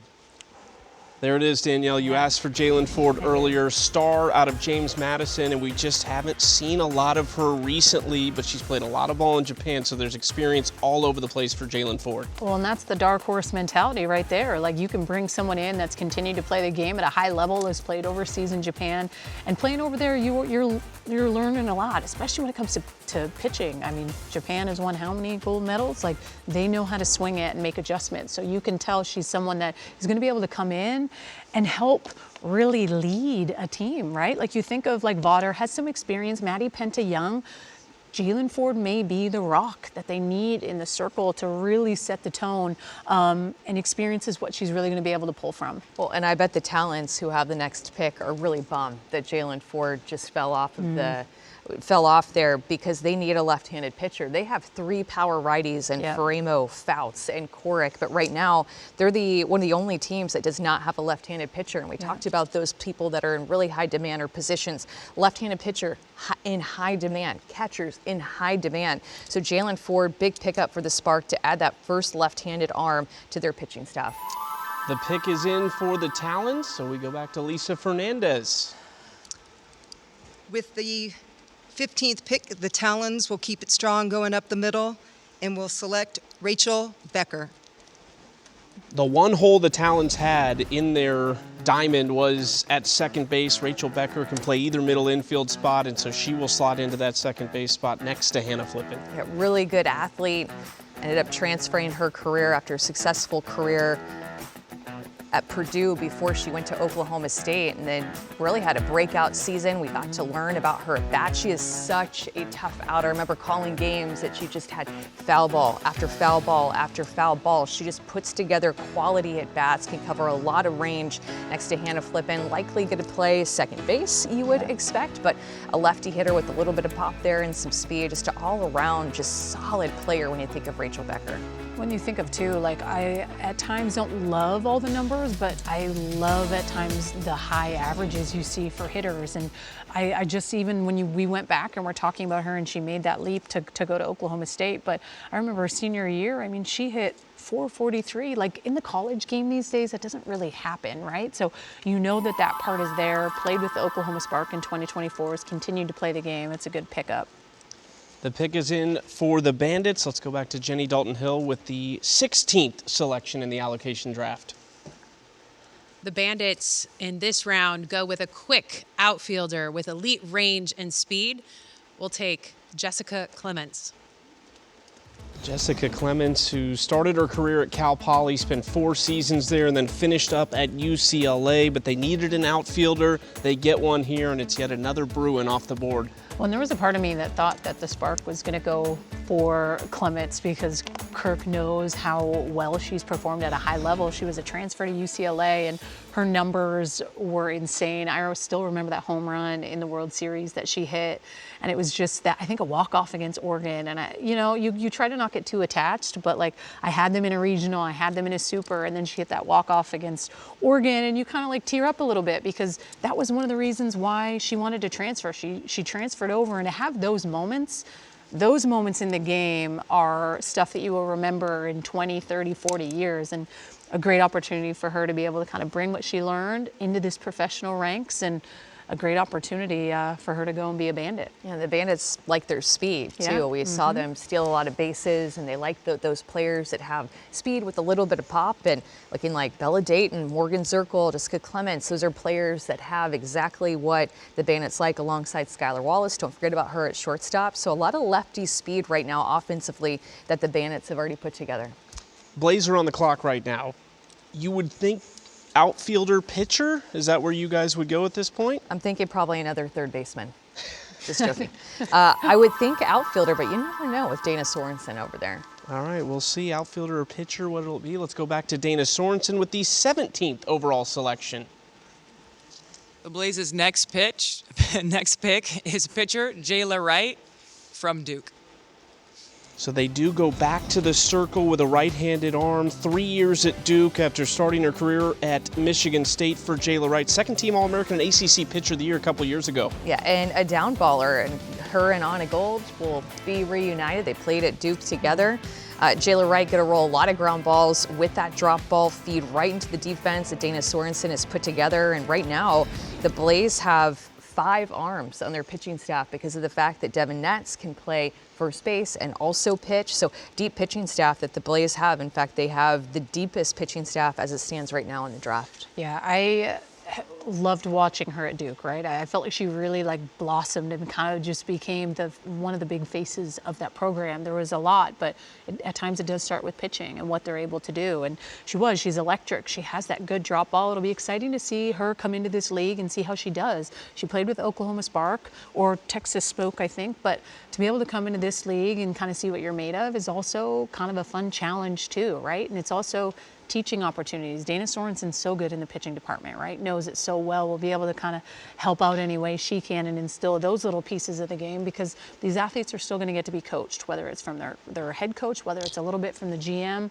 that's what makes it great. You're still continuing to evolve as an athlete. How can I get better? How can I learn? And then when you get to be around all those different pitchers too, like what from your toolbox can I help to build myself up a little bit better and vice versa? Interesting here, Kat Osterman can kind of go anywhere. Positionally, they're covered because they have Mia Scott, who's super versatile. So one of the holes would be third base. You can put Scott there. She's already taken 2 pitchers in this round. They have 3 pitchers on the staff, and the pick is in. So let's check in with Kat Osterman and the 18th overall selection. With the 18th overall selection, the Volts are going to go out of Oklahoma. Still won't get me to say that B word, but we are going to take Riley Boone. Riley Boone, the outfielder from Oklahoma, another one of those seniors from OU that won 4 straight national titles, had a .407 career average, and not just a great player, but just a straight-up winner.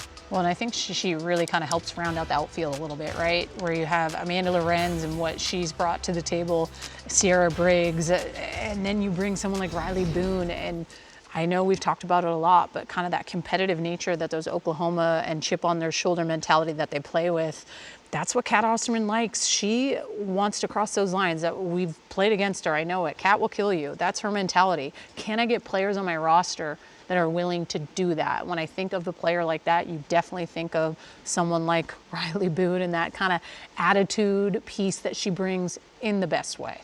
Well, and she told us coming into the draft that she wanted to focus on high on base percentage and more speed. Felt like last time in the draft and putting together the Volts for the inaugural season, thought that they were going to have a lot of power, but that offense didn't really pan out the way, at least last summer, that they thought it was going to. So wanted to focus on speed, high on base percentage, maybe a little bit less power to get a more well-rounded offense that you can see that she's putting together. Let's take a look at the round 3 picks that we just saw. Started off with Sis Bates, the Cascade, getting their catcher and shortstop in back-to-back rounds, and then some really big pitchers off the board with Jalen Ford and Jayla Wright. Biggest standout among these 6 picks? I think my biggest is the one I said from the jump. I like Jalen Ford. I love Mia Sis Bates. I'm with Amanda. Like, I think she's going to be playing with a little bit of like extra pep in her step this summer, maybe not getting to play how she wanted to last summer. So I think it's going to be cool to see her try to kind of really get back in it and show herself off. We're on round 4, and the pick is in for the Spark. So let's go to Kirk Walker for the 19th overall selection. With the 19th overall selection, super excited to go for this infielder out of the University of Nebraska, Billy Andrews. The Pro Huskers continue. We lost Taylor Edwards to retirement, the longtime veteran catcher, but Billy Andrews, a power bat out of Nebraska that can play either one of the middle infield spots. Yeah, a lot of potential in her power numbers. We didn't necessarily see it in the summer that she played with AU, but you know that it's there, super rangy on the infield. She could play a middle infield position. You could put her at second, put her at shortstop, but she does have a lot of power in that bat that can get tapped into, that could add some pop to this lineup. So Billy Andrews looking to see maybe her turn around her AU experience, and the Spark taking a chance on her to be able to add that right-handed power to their lineup.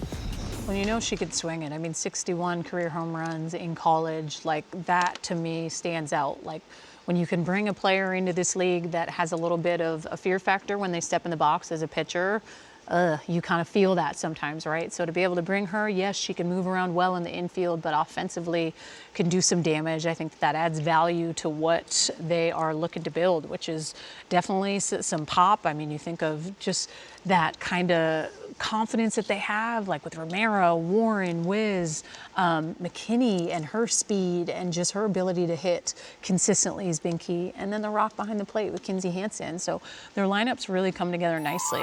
The Cascade pick is in. Let's go back to Jamie Loprise with the 20th overall pick. With the next pick, she's small, but she's mighty. From the University of Oregon, Paige Sinicki. Paige Sinicki, we saw her briefly actually filling in out of the reserve athlete pool for her assistant coach Sydney Romero with the Talons last year, but another one with pop. It's a Gold Glove winner, and next to Sis Bates, that's a dynamic left side of the infield. Danielle, I just watched the Oregon-Washington rivalry football game. Is this going to work up the middle of the field with Sis Bates and Paige Sinicki maybe playing right next to each other? Is that kosher on your end? I mean, it has to be. You got to make it work. They are going to cover a lot of ground. Remember, Paige Sinicki, too, could play a little bit of third base if you needed her to. I feel like you could plug her in anywhere. And her senior year, she hit with a lot of power, found that offensive pop. Got to see her compete last season, or last summer, I should say, in Athletes Unlimited. So Sis Bates, Paige Sinicki playing next to each other. How about that middle infield potentially? Well, I love it too. You had the reputation at Oregon as being one of the cleanest defenders in the game. So you're right. Being able to have someone like Sis Bates and her up the middle and that kind of cohesiveness that they'll be able to have. You also think too, someone like Sinicki's probably stoked to get the opportunity to play with someone like Sis Bates. How can I learn from her a little bit? Like there's different parts of your game you want to elevate, and a great opportunity. Those are two dogs up the middle. Well, I guess one was a duck. I think just one dog and a duck, yeah. Dang it. Good mix too. You talked about Jamie Loprise wanting to build with some youth, Sinicki on the left side, Otis and Sacco in the outfield, but there's a good veteran presence on that team as well. Yeah, with Sis and Tori and Nia Davidson, and then of course Carly Hoover in the circle. And the pick is in for the Talons. So let's go back to Lisa Fernandez with the 21st overall selection. With the Talons' 21st selection, we are going to go with a infielder, hitter, Maddie Moore. She was fun to watch at Clemson. Over the course of her career, I loved watching her with Coach John Rittman. I mean, single season record, 71 ribbies as a senior. And I mean, the run that Clemson made last year, I think was so fun to watch them go to Texas and really in that super regional, like those are moments where you learn a lot about yourself in those high pressure situations. So someone that can do some damage. I mean, offensively, she's strong, has some good pop, 161 ribbies over the course of her career at Clemson.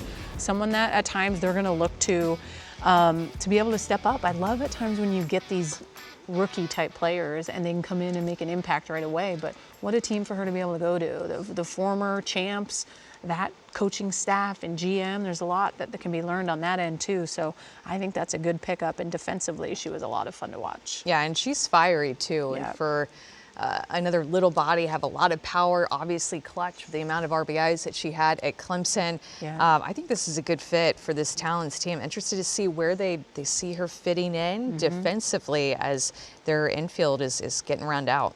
The pick is in for the Bandits. It is the 22nd selection, and we go back to Jenny Dalton-Hill. We're going to stay true to our blue collar brand with the Bandits, a consistent hitter who anchors us in our lineup with power, poise, and production, and All-American out of Iowa State, Sammy Williams. Sammy Williams, the California kid that went to Ames, Iowa. She finished her career in 2021 for the Cyclones, but this is one we haven't seen in a while. First team All-American back in her senior season. Well, and too, like her last season, 2021, like that kind of excites me a little bit. What she's been doing over the course of the last couple of years, right? You have to ask that question. You don't put yourself in a draft pool unless you're ready to rock, right? So that part, of course, no doubt about it that they'll be ready, but a little bit of a gap from when she's played, but her numbers are pretty incredible. And I think those are the things at times you look at when you played in college. how well were you able to produce? What could you do defensively? And you know, these GMs and coaches do so much homework calling former coaches. What type of player was she? What was her demeanor like? All of those things. So that's a good pickup for the Bandits and kind of that blue collar mentality like Coach is saying.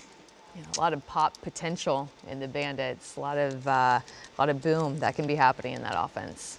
Some interesting names still on the board. The Blaze are now on the clock. The 5th selection in round 4, just 2 away from completing these first 4 rounds already. Feels like it has flown by, but one of those names, Kendra Falby, who is a very exciting outfielder out of Florida. The pick is in, so we go back to Dana Sorensen with the 23rd overall selection.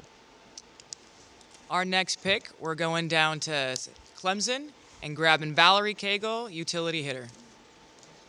Valerie Cagle, in a short span of Clemson's program's lifespan, is probably the best one that has come out of there. A National Player of the Year, could do a little bit of everything, certainly a great pitcher, but her bat is electric too. Yeah, you get a left-handed power hitter in Valerie Cagle, and you can see her play first base, seen her play in the outfield as well. So Blaze, a lot of infield presence on their roster so far, still trying to find the outfielders. Who is going to end up out there? Is it going to be Valerie Cagle? Don't know how much that we will see her pitch, but I think that you can count on her bat being something that they want to see some power from the left-hand side and trust in her ability to be able to get it done. But you have Devin Netz as a pitcher hitter. I mean, you just have so much versatility and athleticism on this Blaze team. And Mackenzie Clark, remember, she played at Clemson. Cagle will be reunited with her as Clark is still on their lineup. And could still go in the rookie draft, Danielle, or in the college draft and go get someone, depending on where you pick. But we mentioned some of the big names, Kennedy and Pickens and Ball. The pick is now in for the Volts. Kat is ready for the 24th overall selection, so we go back to her. With the 24th selection, the Volts will take utility player, right-handed power hitter, and a pitcher, Aaliyah Binford. I love this pick because Aaliyah Binford, last year, if you watched her with Ole Miss in regionals, she's got a swagger about her. We saw her briefly with the Blaze last summer and showed that she can be a pro as well. Came, I think, straight off the beach, you said, was with her friends on a trip and came out and played really well. Yeah, I thought career was over after that World Series run with Ole Miss, hanging out on the beach, enjoying her summer, gets the call, and then just comes out here and is able to ball out. You get her as a hitter, you get her as a pitcher. She has a devastating changeup that she'll throw in any count to complement this pitching staff that Kat's putting together. She is, I want to point out, missing a left-handed pitcher on that staff of hers. I feel like she really came into herself when she did transfer to Ole Miss. It was almost like she became this different player, this different level of confidence, and was a part of history with getting Ole Miss like to the Women's College World Series. What a run. Going to Arkansas, taking them down, and hearing that post-game interview of her being like, everyone counted us out, let's go. Like, that's me. That's always kind of been her demeanor, her attitude, that confidence piece. I love that. Yes, she can pitches well. I think at times will be more of a chess match type pitcher, where we can bring her in some high leverage type situations, high pressure moments. But man, she can swing it. And I love that part. The two-way players, you have that with Devin Netz, you have that with Valerie Cagle. Not sure how much Cagle will pitch. But I mean, great ad that they brought with her. She actually transferred to Ole Miss in the winter last year. Jamie Traxel said she fit in so well. Like, she's so much herself that there was no other way for her.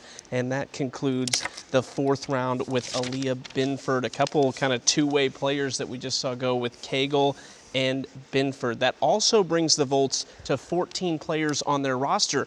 So their night is done. If you're a Volts fan right now, you can look at their roster and say, this is who we've got. We'll have 2 more in the college draft to add to that, and potential big names to be had to in the spring. A lot of excitement with the Volts. They kind of round out their pitching staff as well. So we go to round 5. You can cross the Volts off of your draft order list. The pick is in for the Cascade. So we go to Jamie Loprise for the 25th overall selection. For the next pick, utility is important. This player can do a little bit of it all and brings a great lefty bat. The Cascade select Allie Newland. Allie Newland, another one we saw out of the reserve athlete pool a season ago, and she is dynamic. You put her behind the plate, you can put her in the outfield, and had some clutch hits for the Blaze last year filling in. Yeah, it's just her versatility, and just she came up in some big moments as a pinch hitter, brought off the bench, like put into just some tough situations, and was able to come through because she's just kind of she's a grinder. She's really gritty. You could put her in the outfield. You can keep her as maybe a backup catcher, like they have Mia Davidson, who you would probably think is going to be your starting catcher, but Allie Newland, a great option there too. And if you maybe want Mia Davidson as a right-handed hitter, you have Allie Newland maybe to catch as a left-handed hitter if you want to play some matchups too. So finding some balance there back behind the plate. When I think lefty power, gap-to-gap type hitter, I love being able to bring that in, but a lot of speed. Like, I think that too adds some good value to your team when you can bring someone in that can run the bases really well, has that good softball IQ, and that's when I think of Allie Newland, especially being able to, has caught a little bit, can play some outfield. Like, that kind of goes to show just the athlete that she is. The pick is in for the Spark, so let's go back to Kirk Walker for the 26th overall pick. Very excited with our overall next pick to go back to the Spark lineup, an athlete that I coached actually at the Junior Worlds, and that is Sydney Sherrill. Sydney Sherrill, I believe we have all seen her in the stands at the Women's College World Series a time or two rooting on the Seminoles, but what a stud she is and one of the greats in that program's very storied history. Well, and bringing her back with Jessie Warren too. You got a couple Florida State gals together. Sid Sherrill was someone that I had that was for sure going to get drafted. I mean, you look at just what she did at Florida State, but she's such a kind of this dog in the infield that I've loved watching. Kind of at times plays a little bit Jessie Warren like. She is fearless at the hot corner, whether or not she's going to be playing there, but can go over to first base. She's got a good swing, lefty power. Especially with the history of him getting the opportunity to coach her too, kind of knows her dynamics, what she's about. That's a good pickup. This infield's loaded. Yeah, it is, and I think it's really fun to see the alumni play together, like Sid Sherrill and Jessie Warren being on the same team for the Spark, like Sam Landry getting to pitch with Kelly Maxwell with the Cascade. They're starting to see some alumni that are going to get to play together. Mackenzie Clark and Valerie Cagle that I'm sure that fans are going to love. If you're following that team and you follow them to be a pro, now you're going to get to be a fan of one of these new teams. Well, the pick is in for the Talons. The 27th overall selection belongs to Lisa Fernandez. For the 27th selection, the Talons will select a defensive player with speed that can change the game in Aaliyah Andrews. One of the best center fielders in the game, Aaliyah Andrews. Had a couple unusual moments for her, uncharacteristic moments in center field last year for the Blaze, but it's not just the glove. She's also had a great bat over the last 3 or 4 years. And I love that she has this triple threat ability, right? You don't see as many slapper type hitters in the game anymore. It's changed to more of a power piece mentality for a lot of these hitters. I can appreciate some of the steps in the box that can drop a bunt, that can go to that slap, that can hit for power. And then on the flip side, I mean, one of the best defenders in the game, and obviously they have Jada Coleman. You wonder between those two, who's playing center field? I mean, Aralee has made a name for herself, but Jada Coleman has anything to say about it, she'd be like, it's me. But you have those options along with Jalen Olchin. I mean, that is a fast, dangerous outfield. If my math is correct, the Blaze who are coming up and the Bandits who are coming up have one more pick left, and then their night is done. They should be at 14 at that point. So some big moments ahead as these rounds start to kind of wind down. Of course, the Cascade and the Spark going to have an opportunity to take a little bit more based on what they did in the expansion draft tonight. But there's still some big names on the board here that could be selected, and the pick is in for the Bandits. It is the 28th overall selection, and we go back to Jenny Dalton-Hill. There's some gamesmanship that goes into a draft like this, and with that, we dropped an elite pitcher that we are happy to welcome back to the Bandits. A lot of swing and miss stuff coming out of the lefty, Emily Kennedy. Well, you are very familiar with Emily Kennedy, Amanda, and this is interesting because they did let her go, but in part, maybe some strategy there because now you have a much larger player pool to select from, and you're able to bring Emily Kennedy back to your team and not lose her in the expansion draft. Yeah, and just a ton of potential with Emily Kennedy, hard-throwing lefty, coming from the left-hand side at 70 miles an hour, super unique in that, and that's what you're looking for as a GM and as a head coach, is being able to diversify your pitching staff, throw as many different looks, and different types of pitches and speeds and sides of in terms of right-handed versus left-handed at these great hitters. And really well-rounded pitching staff now with the Bandits, as they are the only pitching staff with 2 lefties. You look to this to play matchups, to be able to have a McQuillan who can spin it, and then a Kennedy who's also coming from the left-hand side, but just in a completely different way. So 5 pitchers now for the Bandits. Are they going to look to keep it at that? They can make it 6 if they wanted to, but Kilfoyle, McQuillan, Odyssey Alexander, Kat Sandercock, and Kennedy. A lot of Ks in those names. I think that bodes well for the pitching staff. Well, you'll notice that the Spark are currently on the clock, and the reason for that is that the Blaze and their GM Dana Sorensen have elected to pass. So their night is over in the allocation draft. Their roster is what it is. They'll be able to make up to now 3 selections in the college draft in spring. So a team that's going to have some young stars on it. Of course, the Volts have already filled their roster as well. So we go to round 6 with the Spark back on the clock.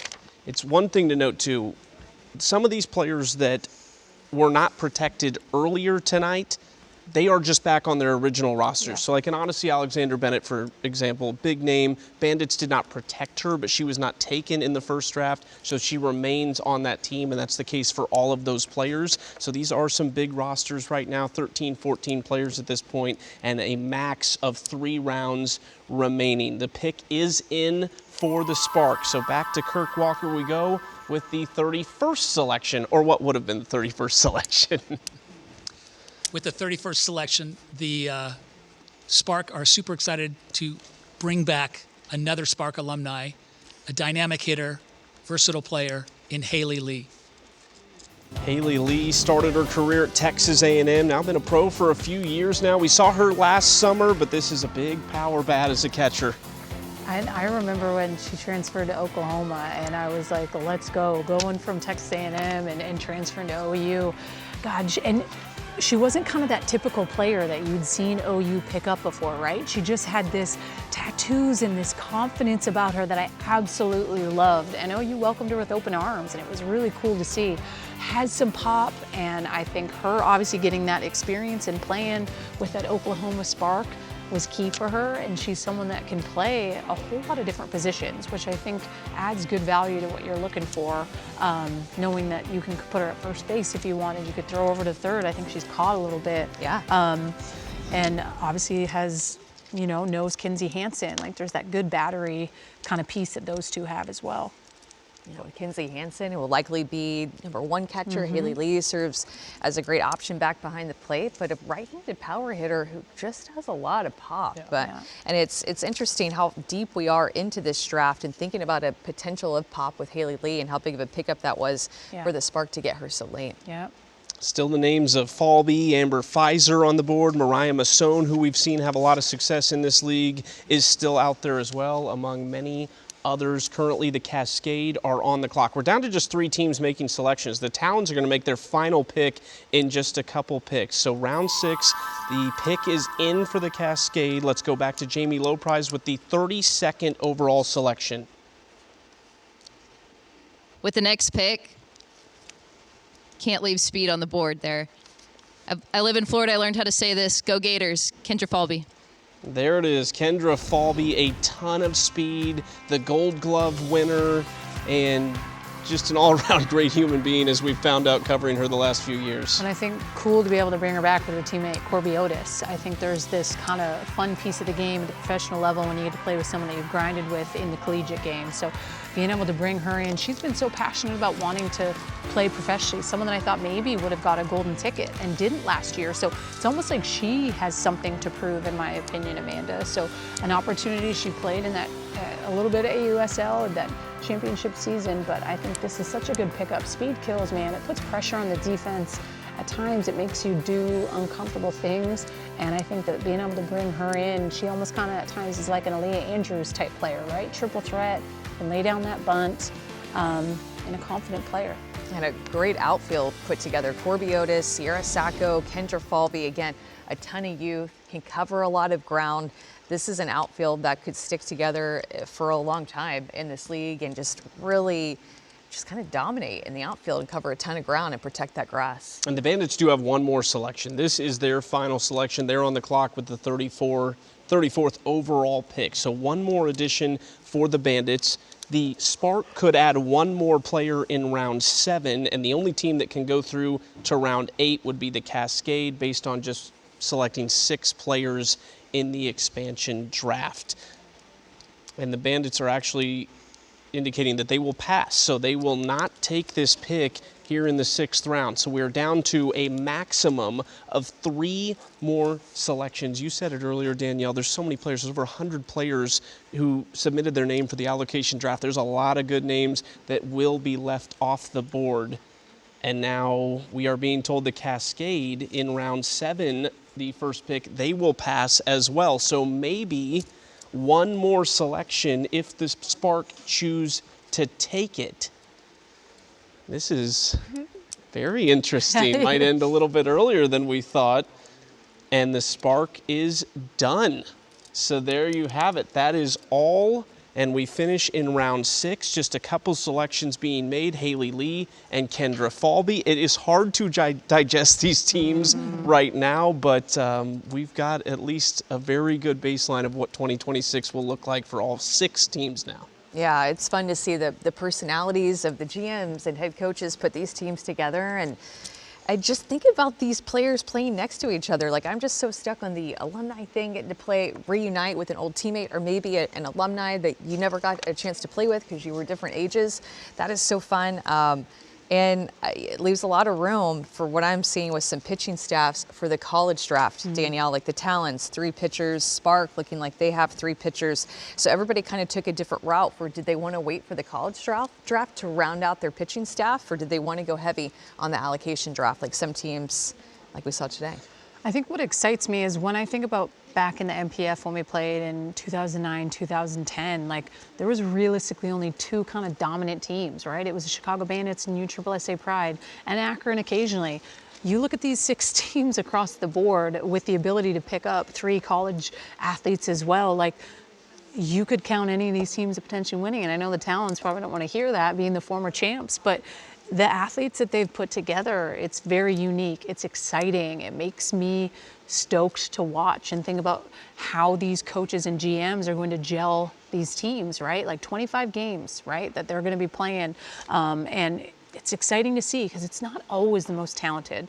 It's the teams that can come together when they need to, just that chemistry, that love for each other. And, you know, playing at A&M and that team dynamic that you had, and at Washington, like, that runs true and that runs deep. So how can these coaches and GMs get that and set the tone of culturally where they're going to go? But that stuff gets me excited. Well, and if you're a college player, you have to be excited watching this draft. I mean, you still have your entire spring season to come in February and through June, trying to make it to the World Series. But you have to be excited about what's next. Yeah. Wanting to play great, to turn some heads, to catch the attention of the GMs. Like, if I'm a college player and I'm a senior, no matter what position, I am so in wanting to get one of these golden tickets like we gave out last spring to college seniors who are going to get drafted.